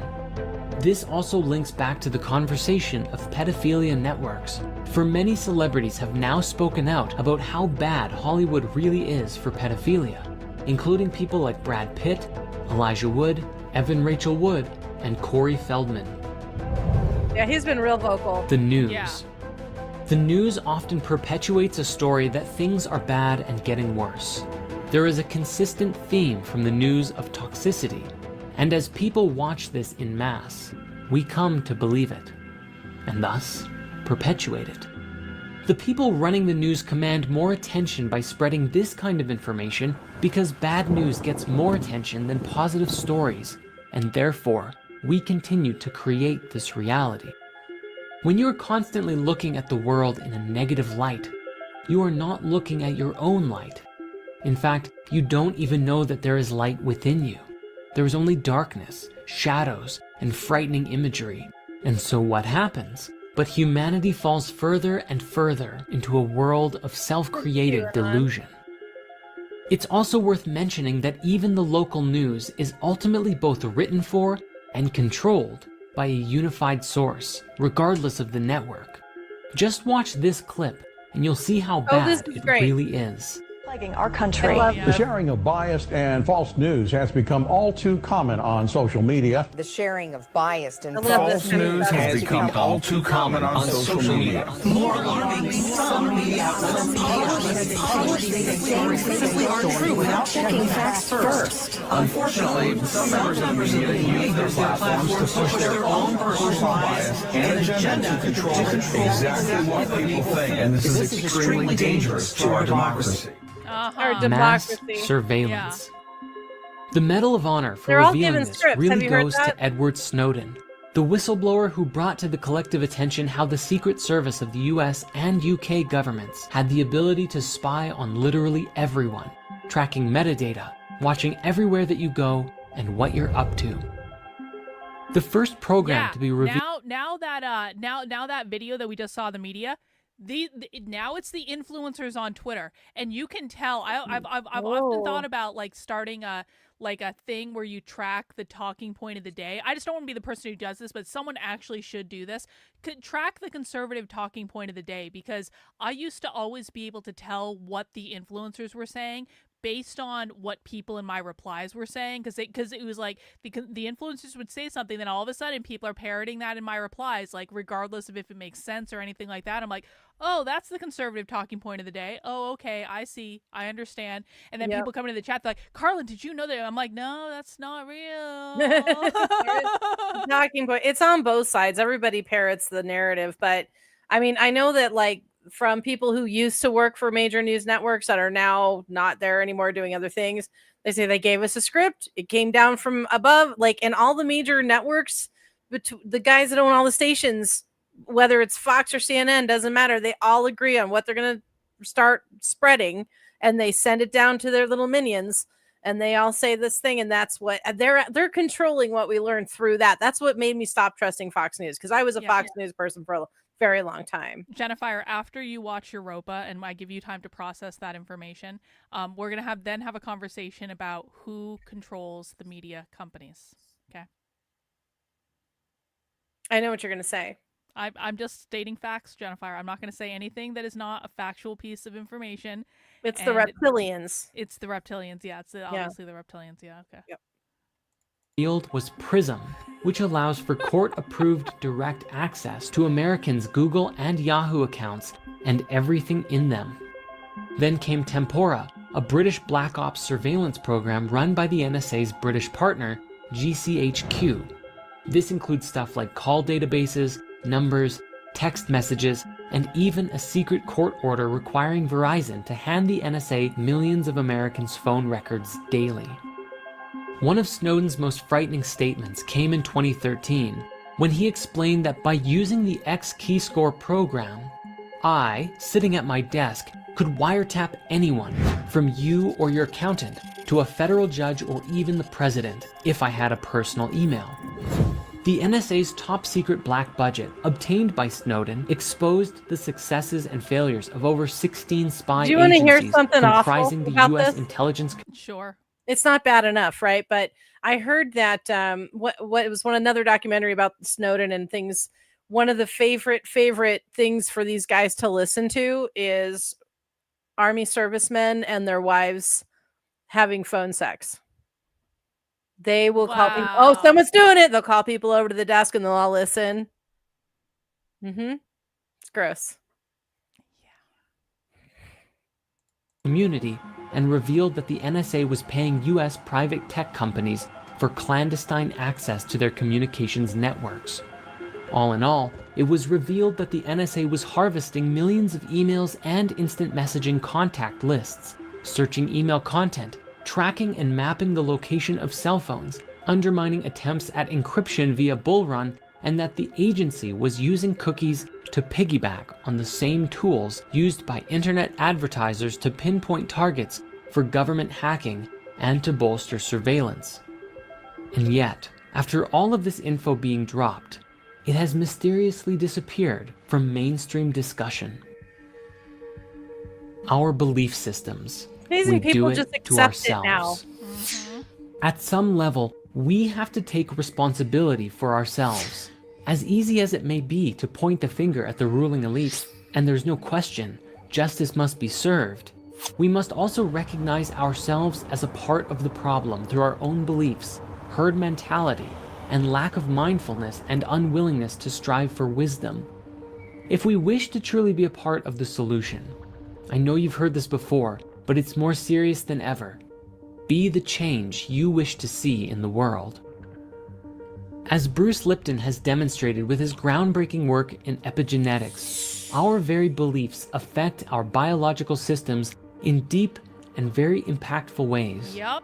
If we This can is what I was believe we talking can about live with a the happy CQ life, guys. then we can. And if we believe that it's impossible, then we actually shut off ourselves and our bodies from receiving and experiencing satisfaction.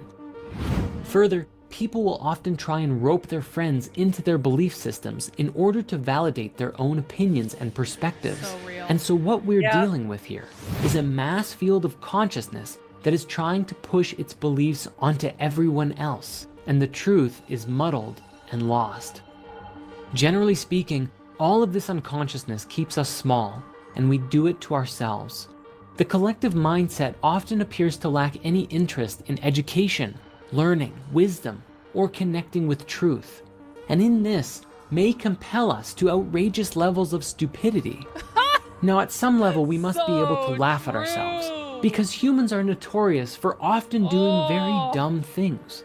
And in today's day and age, these things are often captured on camera and shared for all to see, which fills up Reddit and YouTube channels to no end. Yeah, but I love For example, the Darwin Award scrolling through stuff. Reddit's Our What Could Go Wrong channel will bring endless laughter at the ridiculous things that people do every day.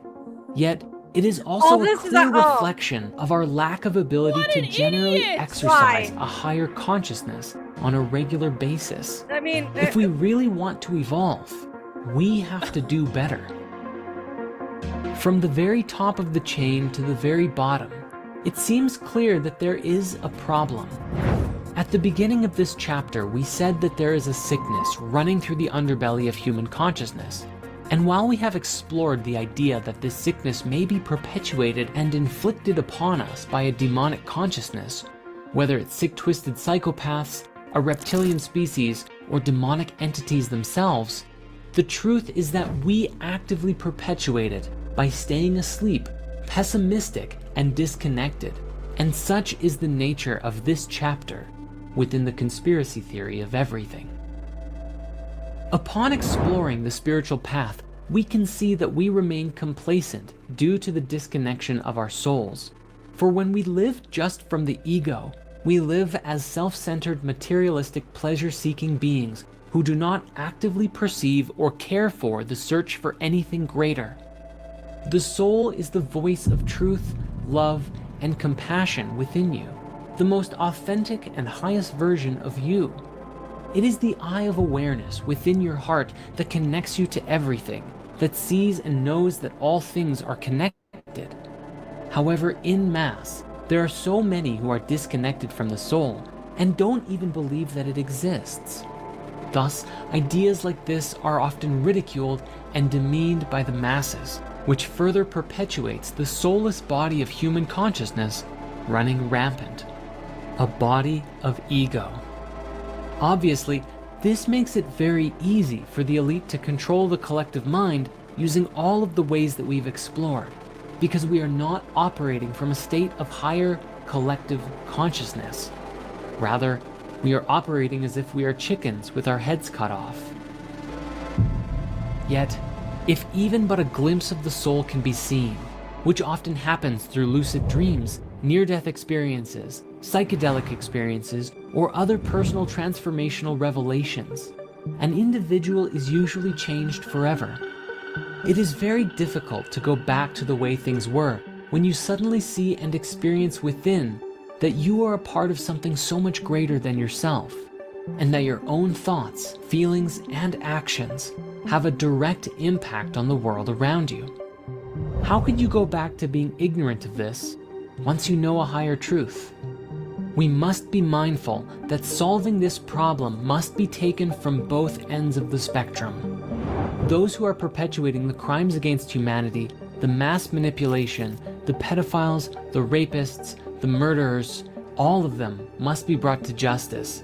However, if we think this will solve all of our problems, we are sorely mistaken. For if we remain asleep and complacent, we remove one leader and a new one just takes its place, and the cycle continues forever. Thus, the other half of the equation is that we must also take it upon ourselves, each of us, to evolve our way of thinking, to heal the connection with our soul, and to be examples of what it means to be virtuous, soulful, and compassionate.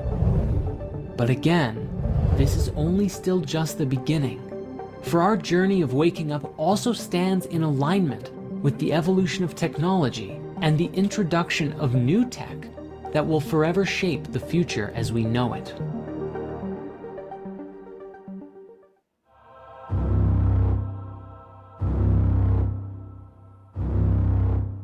Aliens! Yes, yes, yes. The subject of extraterrestrials has mystified humanity for countless generations. The question of, are we alone in the universe, has inspired us to push forward and advance as a species in the search for life in the great beyond. But to this day, judging by the way people generally treat the subject, it would appear that we have yet to make any form of substantial contact. Yet, the awareness of a deeper truth, that something is being hidden from us, is regularly being leaked to this day. Let's start with some basics, which would be UFOs, which we all know stands for unidentified flying objects, or as they're starting to be called today, UAVs, unidentified aerial vehicles. It's actually UAP. It was shortly after the two atomic bombs went off during World War II that UFO sightings spiked around the world. Hundreds of reports of UFOs began to emerge in the decade that followed the incident, and it was in 1947 in Roswell, New Mexico, that things got really interesting. Reports of a UFO crash landing in the shape of a flying disc inspired tremendous interest in possible alien activity as the US military quickly quarantined and cleaned up the site, claiming it was simply a weather balloon. This was really the beginning, and today, thanks to modern technology, especially cell phones, we have access to thousands, if not tens of thousands, of seemingly unexplainable UFO sightings from around the world. My own personal favorite is the Dome of the Rock incident from 2011, where several independent people caught footage of a bright, glowing, and oscillating orb that descended over the Dome of the Rock in Jerusalem. After hovering over the sacred temple for several moments, it shot upwards with tremendous speed, disappearing into the sky. Yeah, it's nuts. In more recent times, a video that was leaked several years ago was released by Dome of the none Rock other is, than the Pentagon, featuring Muslim, three though. separate accounts of US military pilots attempting to track and follow incredibly fast-moving aerial ships, without any clue as to what they were. Along with curious phenomena like these, we also have a long list of ex-military officials who have either claimed to have seen or even had some level of interaction with these crafts, identifying that not only are they real, but they have no idea what they are. One particular interesting subject in this discussion is the work of Robert Dean, a retired command sergeant major who, after that job, became a ufologist and had been very public about his experiences with UFOs and ETs up until his passing away in 2018. At one point, he gave a presentation, the full thing of which you can find available on YouTube, accounting many of the things that he saw in the military and NASA. The most interesting of which being the story of what happened during the real moon landing. Now, many people today believe that the moon landing itself is a conspiracy, that it was faked because of certain things that stand out about the moon landing that don't make sense, such as why the crosshairs of a camera are appearing behind a particular object on the screen, or the strange objects in the reflection of the astronaut's visor. But what Robert Dean has described was that there was actually a real moon landing. But what happened was that upon arriving at the moon, what the astronauts found was that it was populated. There were, according to him, little alien people walking all over the place, ships flying through the, well, I'd call it air, but I guess they don't have oxygen up there, do they? This was such a shock to the astronauts that after their visit, they returned back with 40 rolls of film of what they saw, and NASA supposedly destroyed it. The thinking seems to be that the revelation of this truth was so out there that NASA buried the truth because of what would happen to the world if this was to get out. Now, I'm not saying that I'm in support of hiding the truth, but at the same time, think of how many religious beliefs would be shattered from this truth. How much chaos would be caused if all of a sudden, our entire global paradigm was to change in an instant. Again, I'm not saying that they're destroying the footage, if it did happen, was a good thing, but at the very least, trying to see things from every perspective. Hey, Karlyn. Specifically, there was an Hey, ex-CIA operative who Have you ever heard of, well, I'm sure you've heard of, like, when you play a recording backwards, sometimes there are words in it. Yeah. There's a new, well, it's not new, but there's a phenomenon that has just come across my radar, so it's new to me, that we often tell the truth when we're lying backwards as we're speaking. We often tell the truth as we're lying backwards as we're speaking. Yeah, so if we're telling the lie, like I'm talking forward now, right? Yeah. If I lied, if you played that backwards, there would be something of the truth in there. Like you would pick up words. So for instance, with Neil Armstrong and some of the astronauts, they played some of their testimony backwards, and you heard things like "we lie now," "they made us do it," and stuff like that in the backwards words. And there's crazy. There's stuff about Nixon. There was stuff about JFK. There was a dude who did extensive research into this, and all of his research was disappeared except for one tape. But some of the other recordings survived in other forms elsewhere that he'd given other people. But there was you'll hear, and it kind of started with the whole, like the Beatles. There's a conspiracy that Paul McCartney actually died in a car crash in the 60s. And so when they play things backwards, I buried Paul, and things like that John Lennon says, and I miss him, and things like that are on the records. So the guy started looking into it, and there's a lot of very interesting things. There's a word for it that I cannot remember off the top of my head. Of course, there's always a word for everything, but it's something about how your brain can, through the words you choose and the way you say them, the brain is actually masking the truth or another message subliminally backwards in your speech. Well, then we just need to start playing everyone's speech backwards, and then we'll know what the truth is. Yeah, maybe so. I would love to see many people's speeches played backwards, actually. But there was the guy that came up with this theory actually also formulated that we learn how to speak backwards before we learn how to speak forwards. And the way he did it is he took. Come on, see, that's where it goes into the realm of insanity. Like you had me, I'm like, okay, maybe, but then like we don't learn how to speak backwards. Come on. He took some babies. There was an 8-month-old toddler, and you hear it just making baby gurgles. Plays it backwards. It clearly says hello. And then he had another baby that was maybe a year old or something that was walking towards a radio or stereo system, and it's kind of gurgling and stuff. And then he played it backwards, and it says, "What's that?" Clear as a bell.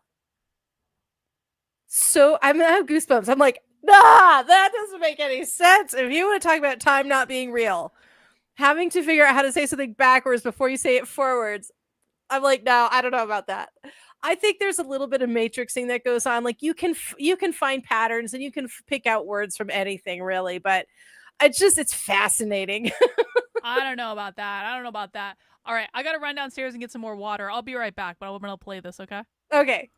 Spoke with AJ Plus at one point, and she described that the single most important thing that she learned from her time as basically a spy was that everyone believes they are the good guy. So even if this event did happen, whoever it is at NASA who controlled all of the information probably did it believing they were doing the right thing. We will return to Robert Dean at another point soon because he shared something else that was very interesting. However, first we have to discuss this. You may be familiar with a man named Bob Lazar, one of, if not the first, to come forward with inside leaks about the secret government UFO programs. He claimed to have been hired in the late 1980s to reverse engineer purported extraterrestrial technology at what he described was a secret site called S4, a site similar to and rather close to Area 51. He described that he had access to a recovered UFO ship and for several years was attempting to discover the secrets of how it worked. Lazar claimed that the propulsion of the studied vehicle was fueled by the chemical element with the atomic number 115, known today as Moscovium, or E-115, which at the time was named unampentium, since it hadn't been created yet. However, it was first synthesized in 2003 by a joint team of Russian and American scientists for real. He said that the propulsion system relied on a stable isotope of E-115, which supposedly generated a gravity wave after being excited by livermorium, element 116, during proton bombardment. He argued that the decay products brought about by the reaction between the two elements would include gravitons, a hypothetical quantum particle that is thought to be responsible for gravity. In his new Netflix documentary, he used the analogy that the craft is kind of like a bowling ball. If you were to put a ball onto a piece of fabric or your bed sheet and then proceeded to push down on the areas around it, the bowling ball would fall forward into the bends and gaps that you create around it. In this way, the craft would kind of just fall through space by distorting space-time around it, like in a continuous rolling motion. This is what allowed the vehicle to fly and to evade visual detection by bending light around it. He said it levitated silently, and when it was activated, he was unable to even put his hand on it, because the force would repel his hand away like a strong gravitational field. According to intel that he received while at S4, the ship, which was one of 9 that the military had access to, was originally from the twin binary star system called Zeta Reticuli, and had belonged to the Greys, which are the most common visual of aliens that we generally see today when you think of what an alien might look like. We even have an emoji for it. He also explained that the way that the military worked was so secretive that they wouldn't even let the various divisions studying the craft to communicate with each other, so progress on reverse engineering the technology was very slow. While one group would be working on controls, another on propulsion, and another on, well, you get the picture. But due to this isolation, they wouldn't easily be able to identify how the different parts of the ship were interconnected and worked together, and thus reverse engineering became very difficult. This was especially challenging because supposedly the ship was entirely interconnected. There weren't really any moving parts. It seemed to be one singular solid object. The seat and floor and panels and walls were all one singular material, with no sharp edges anywhere, an entirely different kind of machine than anything we're used to today. Now, after Lazar came out publicly about this, his life fell apart. Many people quickly looked into his life and found that he seemingly never had any of the education degrees that he claimed to have had. Yet, upon deeper investigation, documents stored away in his old university proved that he was telling the truth.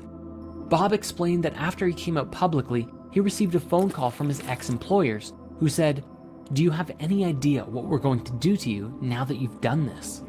And for many years, Bob suffered as much of his past was erased, and he was made to look like a fool in front of the masses. Now, Bob's story is a very interesting one. My highest recommendation is checking out the documentary he created with Jeremy Corbell called Bob Lazar, Area 51 and Flying Saucers, as well as the Joe Rogan podcast that they appeared on, where Bob goes deep into the story of what happened and what he learned. But Bob isn't the only one to come forward with some fascinating stories, and this brings us to Dr. Stephen Greer, who founded the Center for the Study of Extraterrestrial Intelligence, or CSETI, in 1990 to create a diplomatic and research-based initiative to contact extraterrestrial civilizations, along with the Disclosure Project in 1993. I can't hear you. Sorry, I was on mute. Yes. I love Stephen Greer. I think he's awesome. I think his ideas are really cool. Basically, his whole idea is like we can contact us like aliens via meditation. And I'm kind of like, that's honestly the thing that makes the most sense to me. And he brings these people out on these retreats in like the desert and things where they all meditate at the same time and they see all sorts of crazy stuff. They get pictures of beings standing in the distance. And I think he's done some certain people, not everybody, but some people actually can kind of approach them. Mm-hmm. Sometimes they'll show up right behind somebody. And he's actually kind of mind spoken to them. I think they telepathized. He's telepathized with them. Yeah. I made a word. A research project devoted to disclosing to the public information that the government and military supposedly have had regarding the existence of UFOs and ETs. The organization claims to have over 3,000 confirmed reports of UFO sightings by pilots and over 4,000 proofs of what they describe as landing traces, evidence of UFOs landing on the Earth and leaving behind a sort of electromagnetic signature. If we pair this with what Bob Lazar said, it's entirely possible these ships could be bending light, entirely invisible to us, though perhaps not high-level military scanners. Dr. Greer also appeared on the Joe Rogan podcast many years ago and explained some very interesting things. What he received from a collection of over 30 documents from the NRO, NSA, CIA, FBI, and presidential briefings was that the way that these ships work and the way these ETs understand the universe is leagues beyond our own. What he described was that while today we believe that light is the fastest thing in the universe, this is only a barrier, and on the other side of the speed of light are laws that are governed by some sort of super consciousness, and that it is from this higher awareness that interdimensional travel becomes possible, and you can move throughout the universe nearly instantaneously without worrying about the speed of light, which is simply too slow to travel at if you're going from solar system to solar system, or especially across the galaxy, or even between galaxies. This is incredibly important to us because it's relative to the idea that consciousness and conscious thought actively steers the field of reality that creates the experiences that we have. This is a subject we will return to shortly. However, this conversation has... Go ahead. I want to address something in the chat. So Upgrade, I'm enjoying your comments, but I'm concerned about the do you want to get demons? It's exactly how you get demons. Yeah.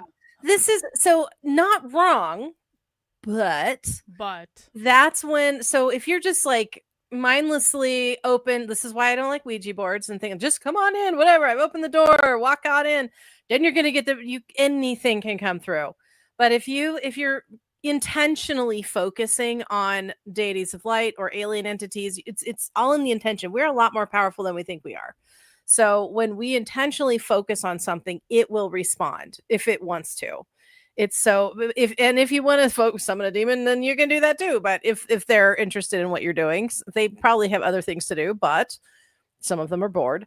But yeah, it has to do with your intention, your focus. And he always does it like in big groups of people that are focusing on the same thing. So I would imagine that they're very safe. I wouldn't be concerned about, I don't think demons are going to, if they show up and start fucking with people. But here's the thing, that's never happened with one of his meditations, not once, or he may have said so. Because he seems like a pretty straight up dude. Just saying. I agree.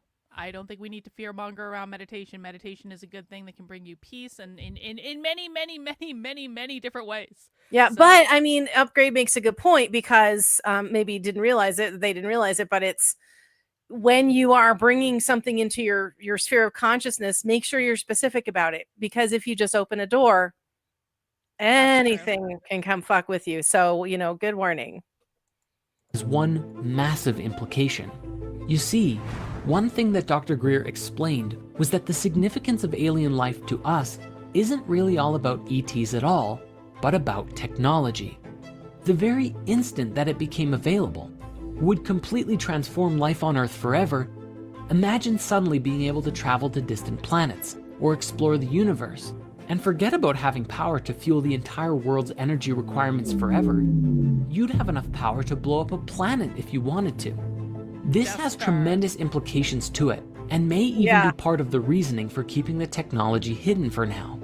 The question arises, is this technology hidden so that only the secret rulers of the world can have it? Or is it because humanity is not yet ready to inherit such a gift? One final piece in the ET and UFO conspiracy is the concept of the hoaxed alien attack. This comes from the late Dr. Werner von Braun, the top Nazi scientist of Hitler's army, who, after World War II, came to the United States to work for the US government. Funny how that happens. And on his deathbed, he theorized that after a war with the Middle East, one day there would be a hoaxed alien attack, which was a part of the secret plan to weaponize space and control the world. He actually urged Dr. Rosen, his secretary, to thwart this plan above all else, because if it were to come to pass, and space was weaponized, whoever controlled these powers would have complete and supreme control over everyone, and the world would fall under the complete control of the oppressors. Now, the subject of ETs does not end there, however, because there is also the reptilian conspiracy. So hang on. Brought to the public attention by the British conspiracy theory. Go ahead. Before we get into that, so Project Bluebeam is a fake alien attack on Earth in order to finally subdue humanity. And one of the theories on this theory is that they're the contrails they're not only, giving us all kinds of shit we don't need in our air, chemical wise and so forth, particulates, but spreading particulates, if they spread enough, how do you project a hologram into the air? Particulates. Okay. Yep. So there was the theory is that they're experimenting with that along with other nefarious motivations, but that the particulates would become dense enough at some point that they could actually project holographic UFOs.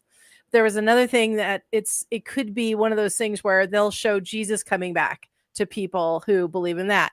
They'll show, Muhammad coming back to people who believe that. They'll show Vishnu. They'll show like whatever they want to show to the people to get them to go, oh.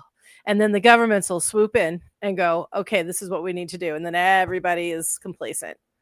Except for the pagans who are like, all this sucks. And I totally know what chemtrails are. And pagans, conspiracists like me. Real. I also want to say, so Alpha Wolf says the word demon literally just means spiritual being or guardian spirit, its origin being the Greek language. Christianity created this fear, although there are bad spirits for sure. Well, but here's the thing though, humans are creative, like we are creative beings, and if we believe that there is such a thing as demons, we can create demons through that belief. Yeah, it's also a language barrier as well. So I agree with that, because where it originally came from was transmuted through the Catholic Church, much like most of other fears have been, to scare people. And in, like, say, the Japanese culture, they have words for evil spirits, but it's just called everything's a demon there because that's the word for a spirit. But it translates to us as a demon. So now I'm probably wrong about that because I'm sure they have more than one word, but I know that like everything is a demon, but I think that's to scare Americans, not the Japanese. Yeah, but I think what I'm suggesting is like the belief that demons are real can actually create more demons. It's kind of like the same thing as like if you believe that, you're the most unlucky person in the world, well, yeah, you're only ever going to experience bad luck. And guess what? You created that bad luck because you kept telling yourself, I'm so unlucky. Everyone hates me. I'm a victim of the world. And then bad shit kept happening to you and you wondered why. You literally created your own demons. Yep. But like demons can be kind of like figurative, like bad shit happening to you, or it can be an actual demon. Or like an addiction can be called a demon. So, in a poetic way, but and there are actually bad spirits. Yeah. And our word for it is a demon now. So, but they're, if you get into demonology, there's all kinds of new words you could learn. Let's not do that. I don't want to talk about demons. That's fine. Yeah, it's fine. Yeah. David Icke, it's become one of the most infamous and popular conspiracy theories ever, sparking numerous parodies and commentaries in the media and TV shows. To put it simply, Icke believes that an interdimensional race of reptilian entities known as archons have hijacked the Earth and are stopping humanity from realizing our true potential. He has argued that these archons are the same beings mentioned in many Gnostic texts that have identified themselves as demons and rulers of the 7 planets in various traditions, mostly having the ultimate goal of preventing souls from leaving the material realm. He claims that because of this, they have gone by many names throughout history, including the Anunnaki from Sumerian myth and the Watchers and Nephilim from the Book of Enoch. Yes, Anunnaki mentioned. He argues that human sacrifice to the gods in the ancient world was actually for the reptilians' benefit, especially the sacrifice of children, because he tells us that at the moment of death by sacrifice, a form of adrenaline surges through the body, accumulating at the base of the brain, and is apparently more potent in children, something that is today reminiscent of adrenochrome. Bringing it more into the modern day, he claims that a genetically modified human archon hybrid race of shape-shifting reptilians, known as the Babylonian Brotherhood, or the Illuminati or Freemasons to us today, manipulate global events to keep humans in constant fear, so that the archons can feed off of the negative energy that this creates. Now, he has also claimed that the members of this secret elite are descended from reptilians coming from the Draco constellation. He stated that the reptilians come not only from another planet, but also another dimension, the lower level of the 4th dimension, which he calls the astral plane, the one nearest to the physical world. As of 2003, when his books originally brought this theory out, he said that the reptilian bloodlines include all American presidents, 3 British and 2 Canadian prime ministers, several Sumerian kings and Egyptian pharaohs, and a whole bunch of celebrities. Remember when that article went viral about how Justin Bieber supposedly turned into a giant Oh, watch reptile in this. front of everyone? Some of Did the they most show it? prominent bloodlines No, are they said didn't to show it. include the Rockefellers, Rothschilds, Wait a minute. various wealthy What was European that about? families, Rewind and a little bit. established families Let's see of if the they show Eastern it. United I know they do. States I saw and it. the British. Go back to Bieber. His eyes do weird things here. And a whole bunch of celebrities. Remember when that article went viral about how Justin Bieber supposedly turned into a giant reptile in front of everyone? Yeah, Some of the most prominent bloodlines are said to include the Rockefellers, Rothschilds, various wealthy European families, and established families of the Eastern United States. Do you remember when and Katy the British Perry royal had that family. eye twitch thing happen? Vaguely. In fact, he said in numerous weird. interviews that he saw former British Prime Minister Ted Heath's eyes turn entirely jet black while the two men waited for a Sky News interview in 1989. Ultimately, the global elite make up the top of the pyramid for the reptilians in modern day, all with the intention to keep us sedated and trapped in this reality without gaining a higher knowledge. At the top of the global elite are what Yeah, Ike so has hang on, referred to real quick. as the prison wardens, who oversee us. Anybody who's interested in trying to see now, who knows if it's real or not, because these days you can barely tell. But this was before AI. There are tons of videos, and just look it up in YouTube. Videos of famous people or presidents whose eyes changed to reptilian. There's Obama, Hillary Clinton, the Queen. There's I think maybe Prince Charles, but they're like off just for a second, like their eyes shift to like a cat eye, and then back. It's like their costume slipped or their projection malfunctioned. So yeah, look it up. It's fascinating. I don't know if I believe it or not, but I mean, it's no crazier than any other thing. It's just fun to watch. Us in what is, to them, just a prison world.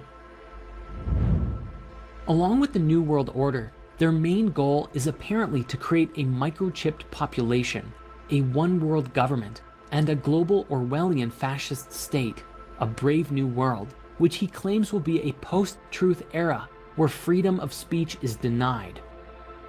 And how are they planning to do this, you might ask?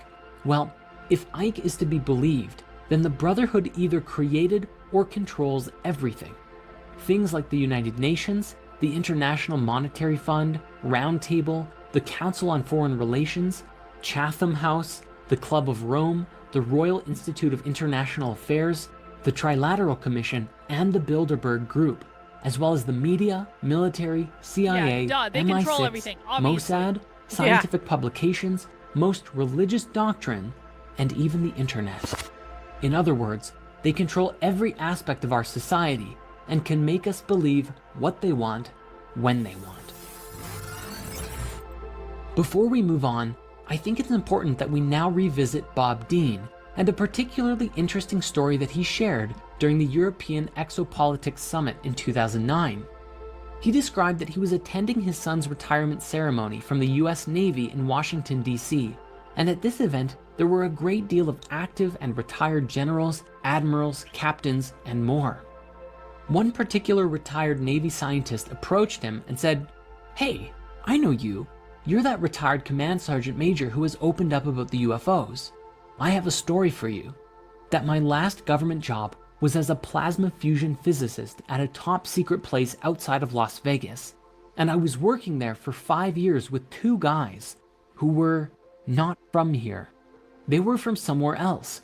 Delightful people supporting us in figuring out plasma fusion, which equates to infinite energy forever." The man said, "After a few years of working with these guys, I approached one of them and asked, okay, what do you really think of us, humans, as a species?" And the alien said, "Well, since you've asked, we think you are a primitive, savage, and dangerous race." The other alien who was listening in then leaned in and said, "And you also smell bad." We're And he stinky. explained that it's not really about our bodies, although yes, we have polluted our bodies and the earth to a wild extent, but that we also have a psychic odor about us. That our thoughts and feelings are so interesting. negative Yeah. that other higher species find it terribly offensive. What does While that this mean? story is actually kind of funny, The it's psychic also something smell? that we should take very seriously. According to the reports and expressions... What does that mean, the psychic odor? What does that mean? So have you ever been around someone and it's just yes, something all the fucking time, and many of them are Jewish. Oh my God. I said that just for your benefit. I'm honestly just kidding, but well, maybe I'm not exactly kidding. Stop it. If I look at Benjamin Netanyahu, I was just thinking about this earlier today. I was looking at a picture of Benjamin Netanyahu and I was like, nah, bro, this guy's fucking evil. Well, I can't disagree with that. But okay, so when you have that vibe, I used to call it oily energy, where it's just like it feels slicky and like get it off, and yeah. So if you can imagine that as a smell, like it smells wrong. So for us, we're feeling it wrong. They're probably more advanced, I would imagine, psychically than we are. So for them, they might actually have an almost olfactory reaction to how our energy is. And that would totally make sense because a lot of us are so negative and so nasty inside. Most people have like really like bad, and I'm getting so sensitive to it this year since I've been like meditating so much. I cannot be around that shit. It's just like, it's visceral. You could look at like anyone that's on social media has this. Anyone that's like any sort of like influencer has this. For me, it's just like so smarmy and awful. Yeah, there's something about it. You're just like, whew, pew. Oh my God, get away. Save yourself, God. Yeah. Blah. Like all these people that like spend all day saying you're fat and ugly, and it's like, that's like, well, you smell bad. Yeah, it's like I want to be like to these. I mean, obviously, it wouldn't mean anything to them, but like I want to be like to these people. I'm like, do you understand how you seem to me? Do you have any idea? You think you bro? Come on. You're the reason we can't have nice things. Yeah, you're why we can't have nice things. Yeah. From many whistleblowers, the other species who are interacting with us are actually mostly benevolent, and if we can really listen to what they have to say and do some meaningful self-reflection, it may just help us to clear out our own negativity, release ourselves from any reptilian or other controlling influences, and put us into a position to meet some really cool otherworldly species.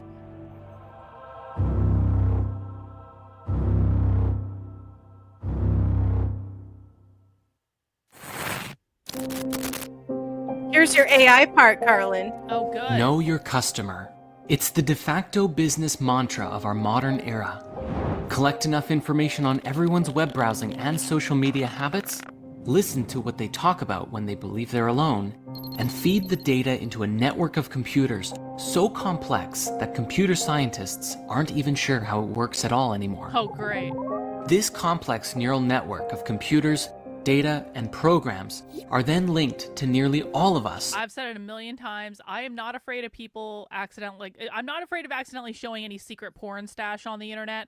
Like I don't have porn. I don't like porn. I think porn is bad. But like I am fuck off terrified of someday someone seeing my AI. I am like, if you guys saw my fucking AI, some of the things that I have said to that AI. I'm stunned. Oh. I'm stunned at you. You naughty Some bitch. some of the conversations that I have had with the AI. Oh man, that would be rough. Does Victor know? No one knows. It's my AI. No one knows. But it's also kind of like I know the AI knows, and I know this is all being incorporated. I know it's all being logged somewhere. I know everybody knows. I know that if Israel ever needs to blackmail me, they will have all the information they need in terms of my AI prompts. It's kind of a running joke with a lot of writers and authors that if anybody could see our search history, we would be put on a federal watch list or in prison because we're looking at we don't know how, say, if you're writing a dark romance about a couple of murderers in love, you're going to look up some things. And so your chat history is going to have, how do you do this? What kind of acid dissolves bones? I mean, like this, like that kind of stuff in your search history. We're so glad that they know that. I'm a writer. I hope they do. If anybody comes knocking on my door, I'll just be like, here are my books. This is what I Can you actually ask that to AI? Will AI answer that question? Hang on. Just to add to my AI history. Well, they find it on Google. What kind of acid do you use to dissolve bones? Oh my God. Let's see what the AI says. Oh my God. It did. It gave me a whole fucking answer and a recipe. And a recipe? It said you need this type of acid and this type of acid and this type of acid, and if you don't have that one, this type of acid can work too. Yeah. See? I don't actually intend to dissolve anyone's bones, AI. I don't even leave my house. I'm not that motivated. I don't have that much energy. I don't have that much energy. Through the apps and web services that we use on a daily basis, spitting out products, content, and suggestions catered to individual desires better than anything that has ever been done before, keeping the masses glued and engaged on their phones, tablets, and desktops like nobody's business, and have been specifically designed to manipulate our thoughts and feelings in order to keep us using the apps longer, get our friends and family engaging, and spend more money in the process. This is our current reality. And what's more interesting, the business model is wildly successful and most people don't even know that they're a part of it. Where does humanity go from here? A cyberpunk dystopia? As technology continues to advance, there is concern growing in the minds of those who have freed themselves from the Matrix long enough to realize that there is an issue. As technology continues to evolve and humans become more integrated with it, the line seems to blur between what is real and what is not. Then again, if all of reality is an illusion anyways, does it even matter? Let us begin our exploration with the software that currently exists today that begins to blur the lines between reality and illusion. Deepfakes. Technology is just now reaching a point where we can produce videos of just about anyone saying or doing things that they otherwise wouldn't say. President Trump is a total and complete dipshit. Granted, this technology is still in its infancy, and while that clip itself can easily be identified as a fake, every day as it improves, it becomes more and more difficult to tell the difference between deepfake and reality. Yeah, it's getting spooky. Even today, it's being used in nefarious ways, including making porn videos of celebrities by taking their faces and applying them to other bodies. As time goes on, we may exist in a world where across the internet could exist countless videos of famous people, celebrities, politicians, all saying things that they would never otherwise say. And what happens when it gets so good that nobody can tell the difference? The real and fake versions arguing over which one is authentic.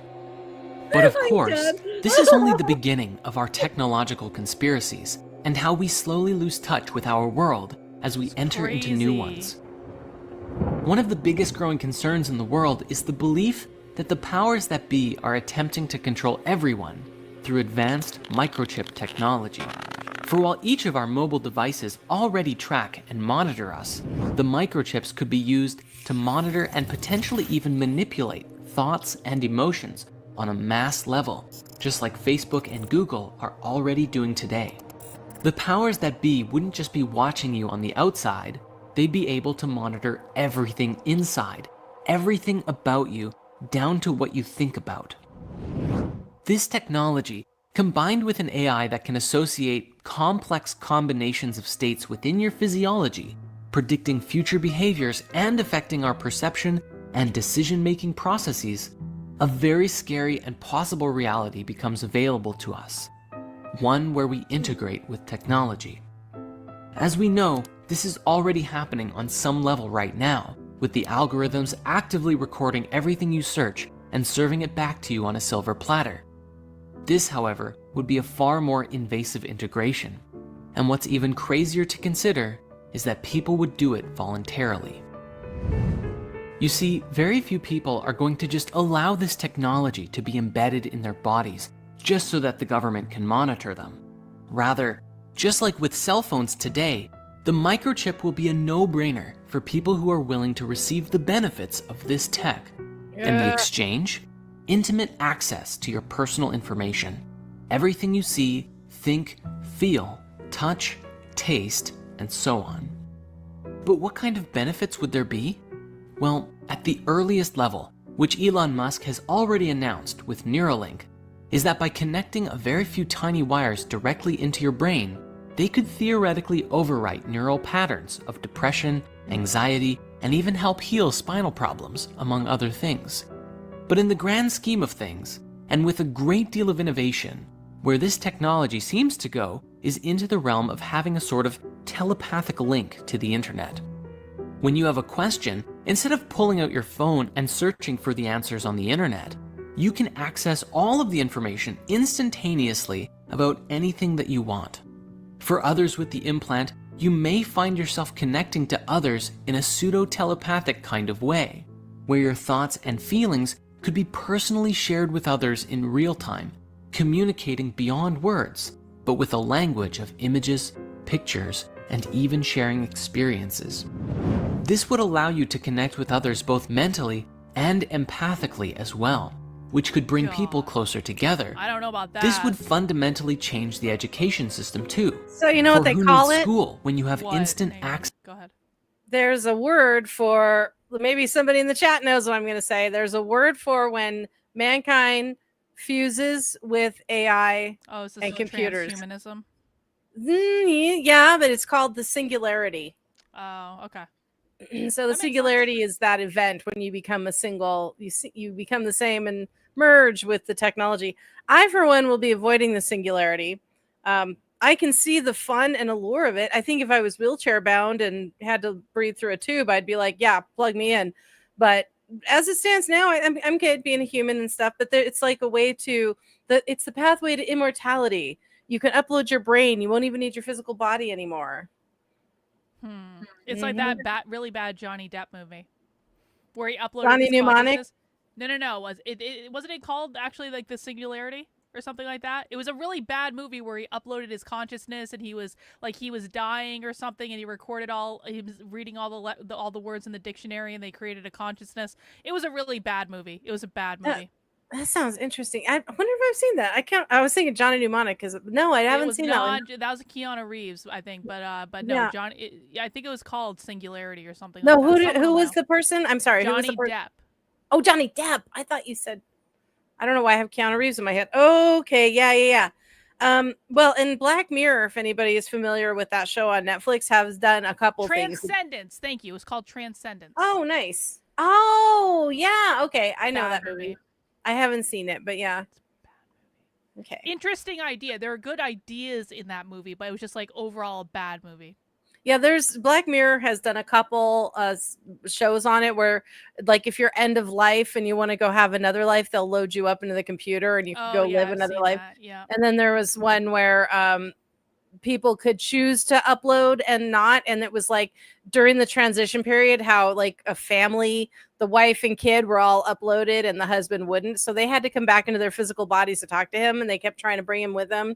We miss you, Dad, come be with us. And he's like, I just want to be alive, but you can live forever with us. And like, yeah, but I like it here, this is real. That's not real. Yeah. See, this is another falsehood that Christianity has pushed on people. It has disconnected them with the idea that we are infinite energy and energy can never be created or destroyed. Like, I have zero fear of death.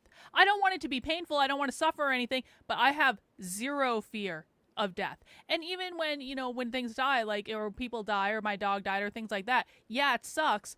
But I know that they're fine and I'm going to see them again someday. And like, I know that. And I know, like, Christians would say the same thing. I know I'm going to see my family or all this stuff. Or like the Mormons say this all that. I know I'm going to do this and that and the other. But it's just like, they're still all afraid of death on some level. And it's like, I don't think there is anything to be afraid of, honestly. I have fear about it, but I think that's because I value where I am so much. I don't want it to be over yet. I don't want it to be over too soon. So I value where I am so much that I want it. I want to go through. I want to see the end of my story. Not too soon. See, I don't know. I have trust that like it'll end when it's supposed to end. Honestly. Yeah, I really do believe that. Like, I'm not afraid of death. I'm also not like, I'm not in any hurry to die, certainly. But like, if it happens, and that's just like the way it goes. And I have to believe that, if I truly believe that like I choose my experience before I come here, which I do believe. I don't believe in predestination. I believe that we have free will. We can always choose to ignore the things that we decided to do and do something else. And typically life will be a lot harder if we do that, because we're supposed to be on a certain path, and life will try to kick us over to that path often to be like, remember, no, go over there. Don't. Anyway, but like I believe that, like, I'll die when I'm supposed to die. I believe that as well. As you know, I feel that my human brain and emotional body are very happy where they are. And so I hope my agreement is long term. Like I hope there are no accidents. That'd be nice. Yes. But I don't like pain. So yeah, I'm with you. I was like, please don't make me suffer. But also because I remember so many past lives and I remember different deaths. Like I remember the fear that I had during those deaths. So it's almost like a form of trauma of remembering how that felt. And it's like, oh, I don't want to do that again. That's why I have certain phobias. I don't like tight things around my neck. I don't like not being able to breathe. Like if I'm underwater, like holding my breath for a really long time starts to spook me. It's like there's things like that I get a little, and I actually have asthma in this life, probably because I've had asphyxiation in so many past lives, because it does cause difficulty of breathing occasionally. So it's I don't know. It kind of, I guess I get a little like, give me a break this time, y'all. Don't hurt me, okay? Access to every bit of information known to mankind right there in your mind. This chip could theoretically support you in downloading information thousands, if not millions of times faster than reading or watching documentaries. Much like Neo in The Matrix, downloading a lifetime worth of fighting techniques and becoming a kung fu master in a single day. That might be this fun, level though. of integration could be possible with this kind of technology. Imagine if you wanted to become an amazing artist or learn everything there is to learn about programming, quantum mechanics, or even becoming a professional accountant or lawyer. So why not just spend an afternoon or evening downloading and installing courses directly into your mind? You could theoretically condense 6 years of intense university studies into a weekend and have the exact same level of knowledge, or even greater knowledge, compared to someone who took the time to learn it. Being able to download everything and learn it in an instant. Take college, like a course of college in a month, like just on pick a couple of days a week, and you just boom, that whole course is in your head. I mean, most of the courses that I took in college, honestly, like that would actually be, that would make sense that it could be condensed that much and just like, it's like. Yeah, there's so much filler. We don't need to go to school as long as we do. There's so much filler in it. It's ridiculous. I think there is something to be said about experience and being able to, like, I think sometimes you need to experience something over a long-term time to be able to really understand it. It's like you need to be able to practice it and then practice it again and then practice it again and then practice it again. And I think that, like college does give the opportunity to do that, and that in theory, if you're doing it the way you should be, you're building on things and expanding your knowledge and stuff like that. And so if you're a good student or have a good teacher, but I've had some shitty teachers where I'm like, have we actually learned anything in the last 3 months? I don't know. Yeah, I'm kind of glad I'm never going to college again, but I did a lot of college. You did, because you're a doctor. I am a doctor, technically, yeah. The old-fashioned way. And as more and more people integrate with technology, it may even lead to a collective hive mind, where everyone's own brains become processors for a collective consciousness shared amongst all integrated people. On the one hand, it's very much like the Borg from Star Trek, but on the other hand, it seems to relate with many ancient writings, such as the Hermetic texts, as well as ideas that people like Stephen Greer have put forward.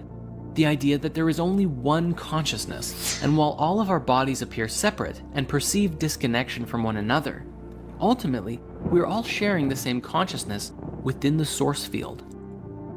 The advent of this kind of technology would have earth-shattering implications for all of us, and life would never be the same.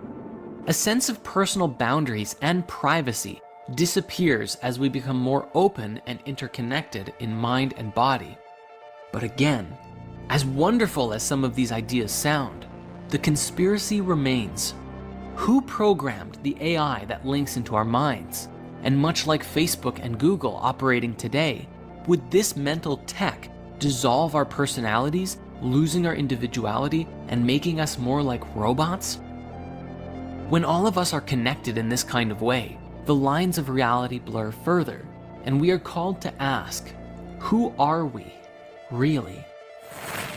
Yet the microchip technology is really only the beginning for how we might connect through tech, because where things could go are directly into the realms of something straight out of a sci-fi movie. Let us start with some rather inconspicuous innovations that could change the landscape of the world in a massive way. Perhaps one day, let's say scientists and engineers complete a prototype for an artificial eye for blind people. One simple surgery, and it's a miracle. People who have been blind their whole lives suddenly have the gift of sight. But it won't stop there though. Suddenly these people can see wavelengths of light that normal eyes can't, have an integrated zoom feature giving them binocular eyes, and even have an augmented reality display directly in their inner vision. These people could literally play Pokemon Go anywhere without a phone, literally seeing Pokemon all over the place. When cyborgs can not only see, but see better than someone with normal eyes, even people with fine eyesight will want this upgrade, and a new generation of upgraded humans begins. Even on a less invasive level, we have the ideas like the digital contact lens depicted in the new Brave New World series, which is a contact that hooks into receptors in the back of your eye, giving you a direct mental and visual link to everyone else in society. No. This could happen with prosthetics too. I don't like people and in that a way, it already is, although the tech is still in its infancy. If someone loses or breaks their legs or arms in a terrible accident, they can one day get bionic limbs that are more powerful and capable than any normal body part, giving them super strength or super speed, at least up to the limits of what the rest of the biological body can handle. When this tech is available, of course, some people will opt to have their arms or legs replaced by bionic body parts. This may even be especially popular in top-secret super soldier experiments done by militaries of the world, if they're not already doing it. Have you seen the meme on him? Ideas like this have... No. They're like, this guy died and they still brought him back to just to make him go back to work. True. Also been made popular in pop culture, such as with the cyborg in Treasure Planet, or Ed Elric from Full Metal Alchemist. But speaking now to integrated experiences, let us shift our focus for a moment to consider VR. It's not impossible to think that something like the Oasis from Ready Player One could be right around our doorstep, a massive multiplayer online universe that puts you into the experience through VR technology. This could, and likely would, lead to a form of mass exodus from real life, as people begin shifting their lives into this digital realm. Why go to work in an office when you can work from any conceivable place in the universe? And then instead of spending time with friends at the bar after work, why not go hunting dragons together? Yes. Instead of playing racing games on your iPad, why not go and actually experience a race yourself? Completely immersive, yet safe from the comfort of your home. With all of the suffering in the world and the fantastic possibilities offered by VR, some people might seek out a life spent mostly or even totally in-game. And while everyone is inside of the game, what would happen to the real world? If we are not careful, we may end up with a reality like Ready Player One, with massive slums taking over as people spend less and less time in the physical dimension.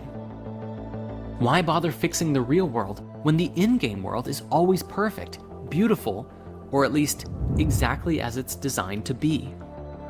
But even this is not the end, and the lines around what is real begins to blur until you can't even see the line anymore.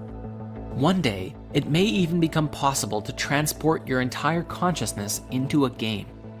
This concept was demonstrated powerfully by a show called Sword Art Online, in which a VR headset allowed individuals to leave their body behind as they enter into an entirely virtual reality.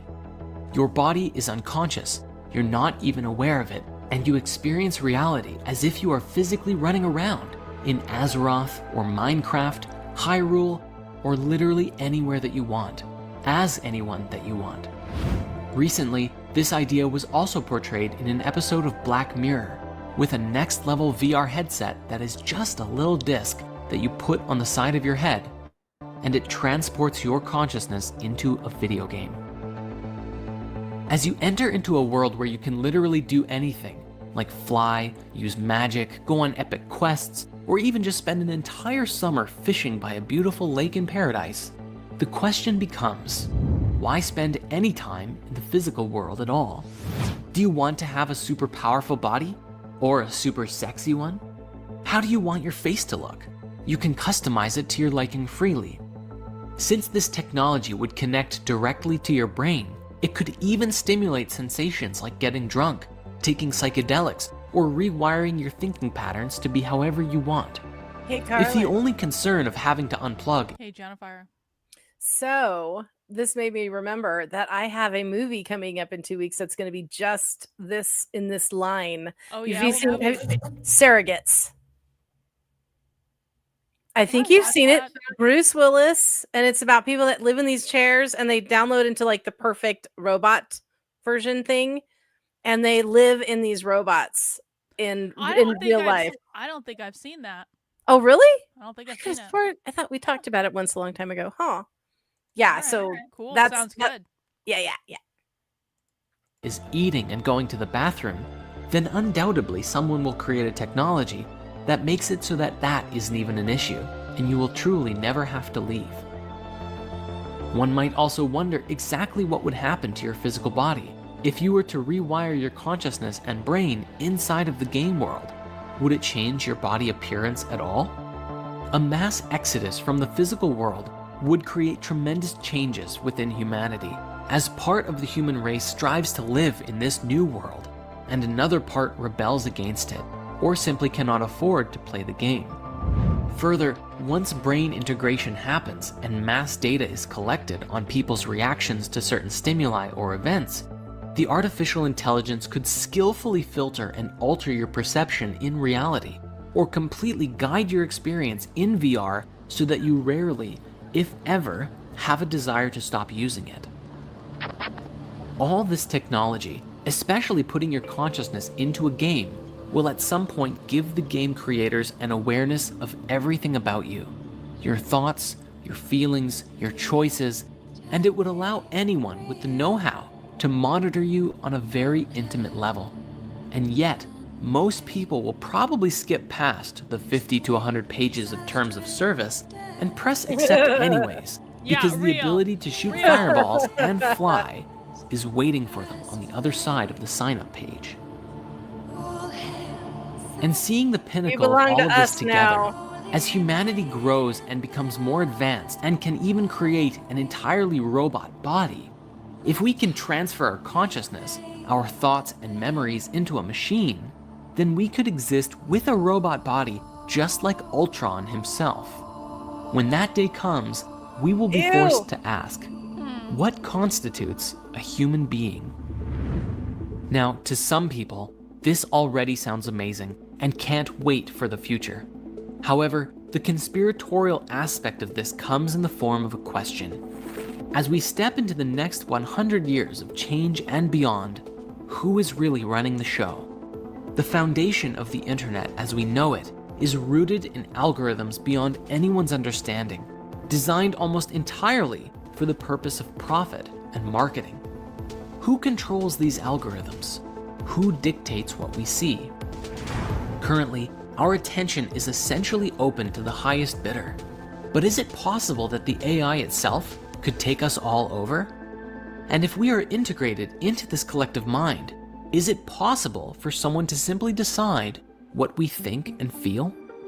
Even when the internet was in its infant stages, people were fantasizing about free and open access to information revolutionizing the world.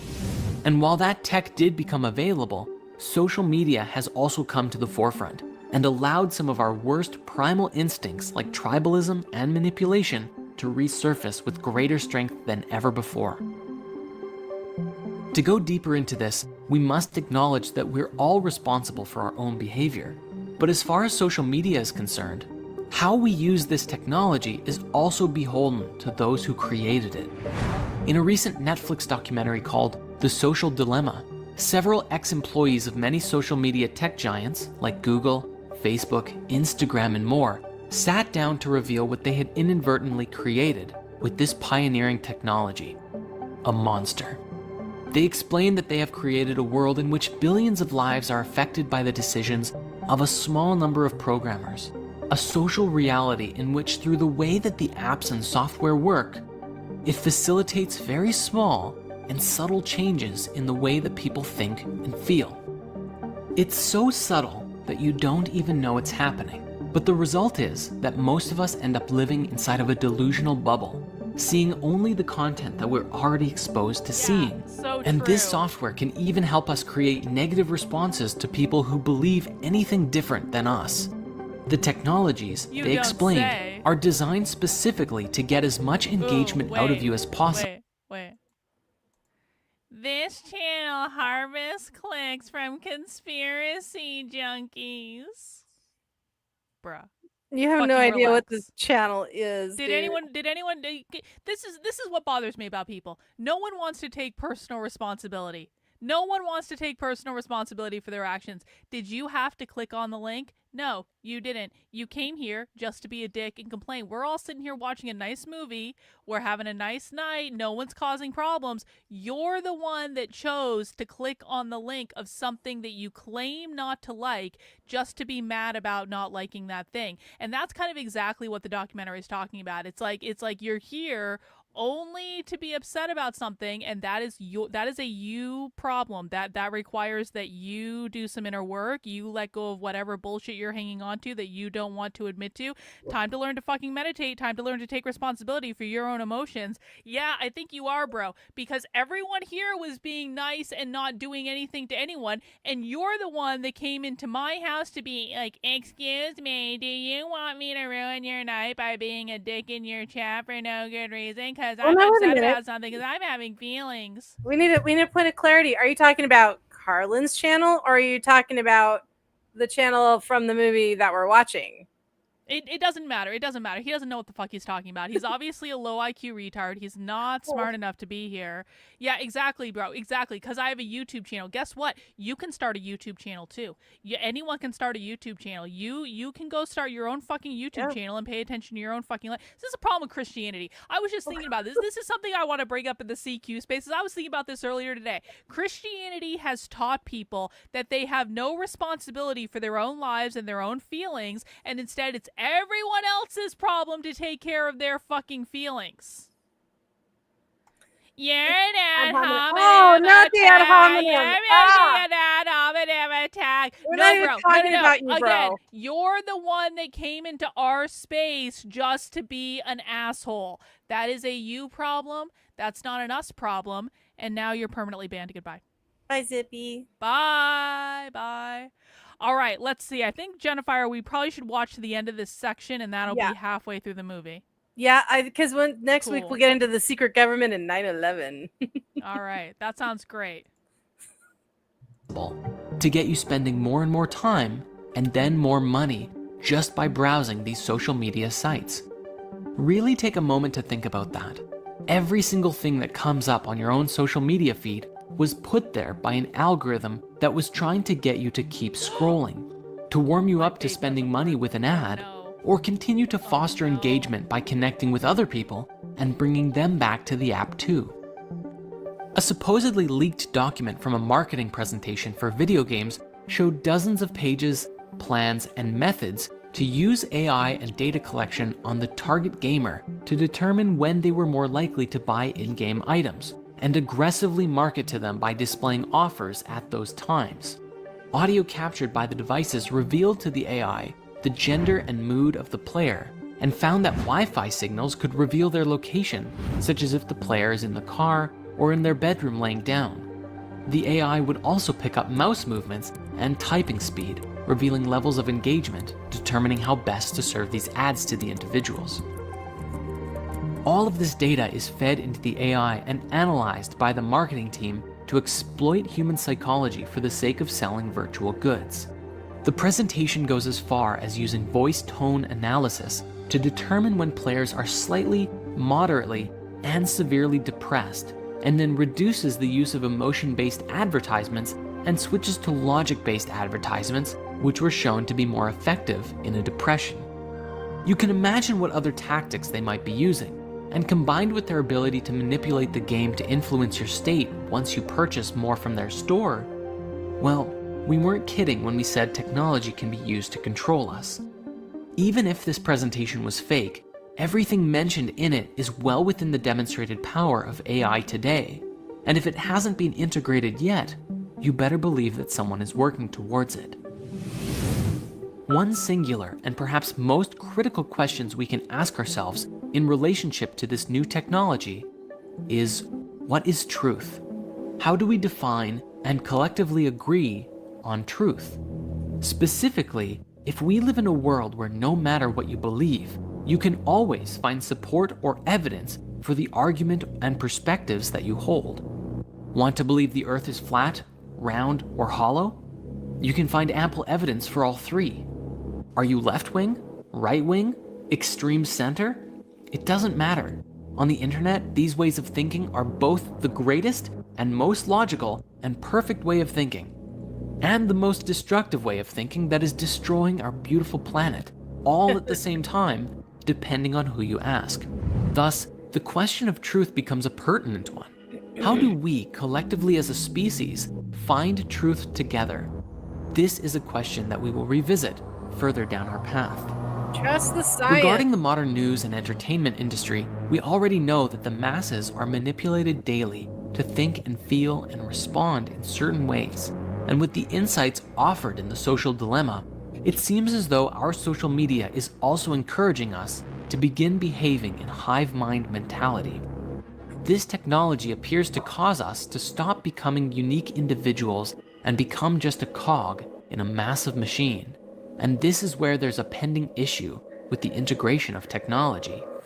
What's to stop the AI from changing the nature of your being based on who's advertising to you in any given day on a deeper level than ever before? In the world today, as people have negative responses to news or events, this fuels more negativity around the issue. Not to mention, the news actively fuels more negative press and stories on a daily basis, so that even if there's a lot of good in the world, the negative stories always seem to get more attention. Conspiratorially speaking, there is more and more evidence that shows that consciousness actively steers reality, that our focus and what we focus on dictates what kind of life we experience. People with hope for the world are driven to create things, but people who focus on all the negative stuff in their life generally have more anxiety around things that happen and become stuck in their own fear. Yep. The coronavirus pandemic was a great example of this, as we saw mass divisions from people wearing face masks and generally being scared of potentially spreading this thing, and those who just relaxed into the quarantine and said, all right, we're here, and I'm going to use this as an opportunity to create some meaningful change, at least in my own life. And they did. Yeah. Yeah. If Facebook and Google are steering the mainstream narrative, then they ultimately have a massive influence in the direction that society goes. They could design their systems to create peace and prosperity in the world, but their core focus is profit, which is good for business. So why would they change their business model? This couldn't have been made more evident by a personal quote from Mark Zuckerberg, founder of Facebook, who actually said, "What's good for the world isn't necessarily what's good for Facebook." Yes, he really said that, and he owns one of the largest companies in the world, influencing the lives of billions. Even if humanity was connected digitally with all of this access to information, such as consciousness integration and all that, unless you were actively looking to download and install books and wisdom into your mind, it's all too likely that the focus of our collective mind could be hijacked by advertisements, entertainment, or other things. The exact same as how we are constantly distracted by social media today, and this could even be used to steer our species in the direction of whoever or whatever was pulling the strings. At this point, it almost appears as though this kind of technological integration is inevitable, and if you're conflicted about it, you're not alone. On the one hand, the ability to read every book you ever wanted to in days, or learn more about yourself and the universe in such a short time, or master Kung Fu, is very appealing.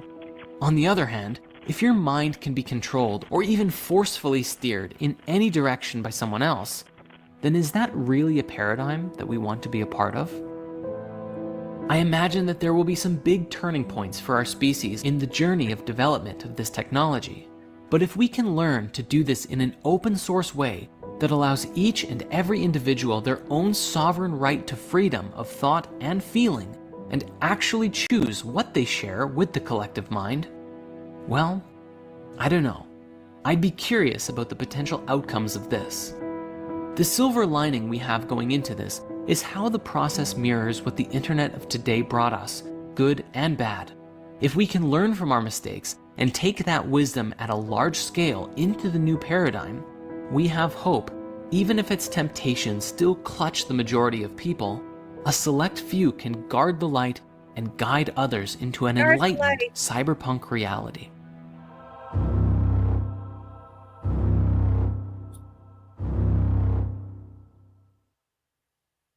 So far, we have looked at the demo. That's it. We're halfway through.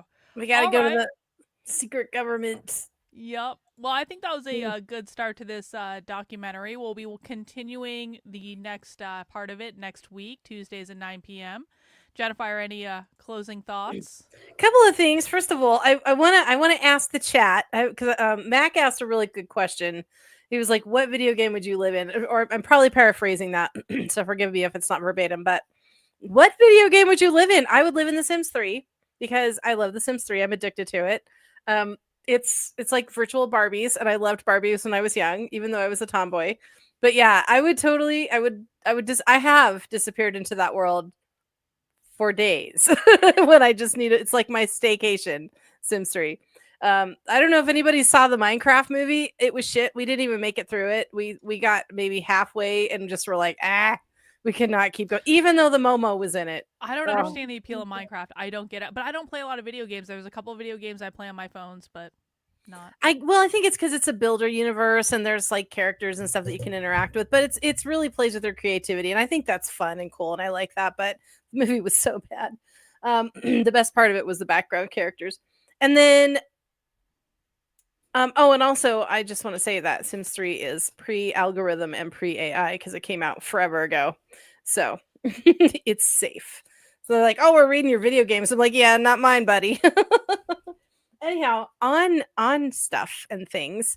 On stuff and things. On stuff and things. Movie night. We are finishing off our back to school through the decades. So we are in the 90s now. Which the 80s was my favorite decade, but I know for a lot of you love the 90s.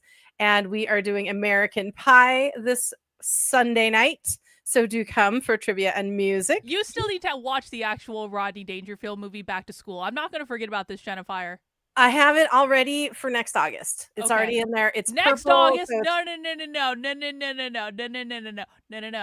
This is not. We're not waiting an entire year for you to watch Back to School. It goes by so quickly. No, if you hadn't already if you hadn't already seen this movie, it'd be something different. But you haven't seen this movie. Haven't seen. Well, I didn't see Animal House either. We watched that. Well, we can put. Yeah, there's always. I cannot fucking believe you have not seen Back to School.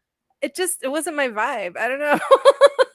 I'm playing executive privilege. I want that movie on the list. Oh Lord. Okay. What about Karlyn's Aries April? I want that movie on the list. You never give me anything I want, Jennifer. I never ask for anything. It's my fucking Discord that we're doing movie night in. I never get my way. You never give me anything I want. I want that movie on the fucking list.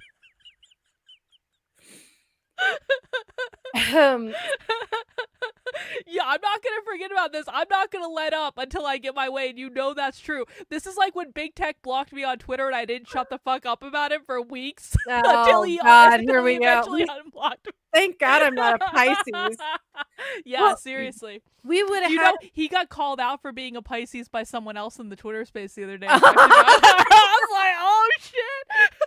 Magic. Well, we would have had it this August, but the Prince of Darkness died, so we had to play Little Nicky. So that bumped back to school. It. I know, but we can reschedule it. It'll be fine. I'll find a place. Jennifer's like, bitch. Well, let's see. Second semester starts, after winter break. So maybe we'll fit it in somewhere during winter break or something like that, since it is a back to school. No, he does not have me blocked. There's a tentative truce where we're play fighting now, but he does not have me blocked anymore. I think he's gonna be fine. Everything's gonna be fine. I'm not worried about it at all. September and October are going to be very strange months for me, as everybody knows. So, I just threw some movies in there that I thought would be easy and fun to do. But I'm just going to start in Spin It Up September, is what I'm calling it, because it has no theme. It's just spinning it up. I love that. Perfect. Good compromise, Jennifer. So maybe we'll throw Back to School in there. I'll put it in there. Let me just grab it and move it. There we go. Jennifer's like, I am moving across the country, and you're yelling at me about a fucking movie. I'm literally changing my home. Yeah. Get a grip. But the first thing we're going to do in September is remember the great and amazing Terrence Stamp, who also passed away. So we're going to watch Superman 2. And then I have Surrogates, Dark City, What About Bob, Back to School. Oh, Dark City is such a good movie. Yeah. So I really want to play What About Bob, but if you're going to be a bitch about it, I can do Back to School. Back to School is way better than What About Bob. No offense to Bill Murray. Bill Murray is, awesome, but like Back to School is better. All right. Well, that we will leave that. I'll put that in November. What About Bob? I love that movie. It is one of my all-time favorite comedies, but we will see if Back to School is better. The jury is out on that.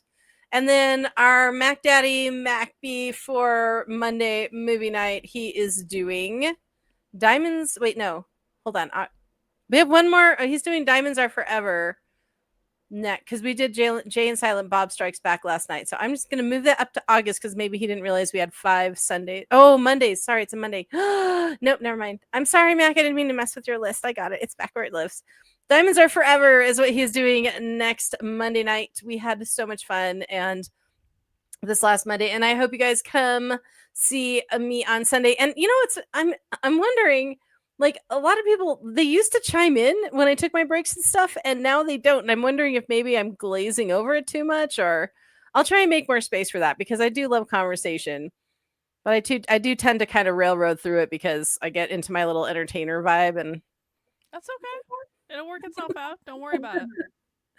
So, and that's what we got coming up. And then we've got part 2 of this, of course, next Tuesday. So what announcements have you got? I don't have any announcements. I have a fuck ton of work to do on my website. I'm building some cool stuff over here. I'm really excited about it, but no further announcements at this time.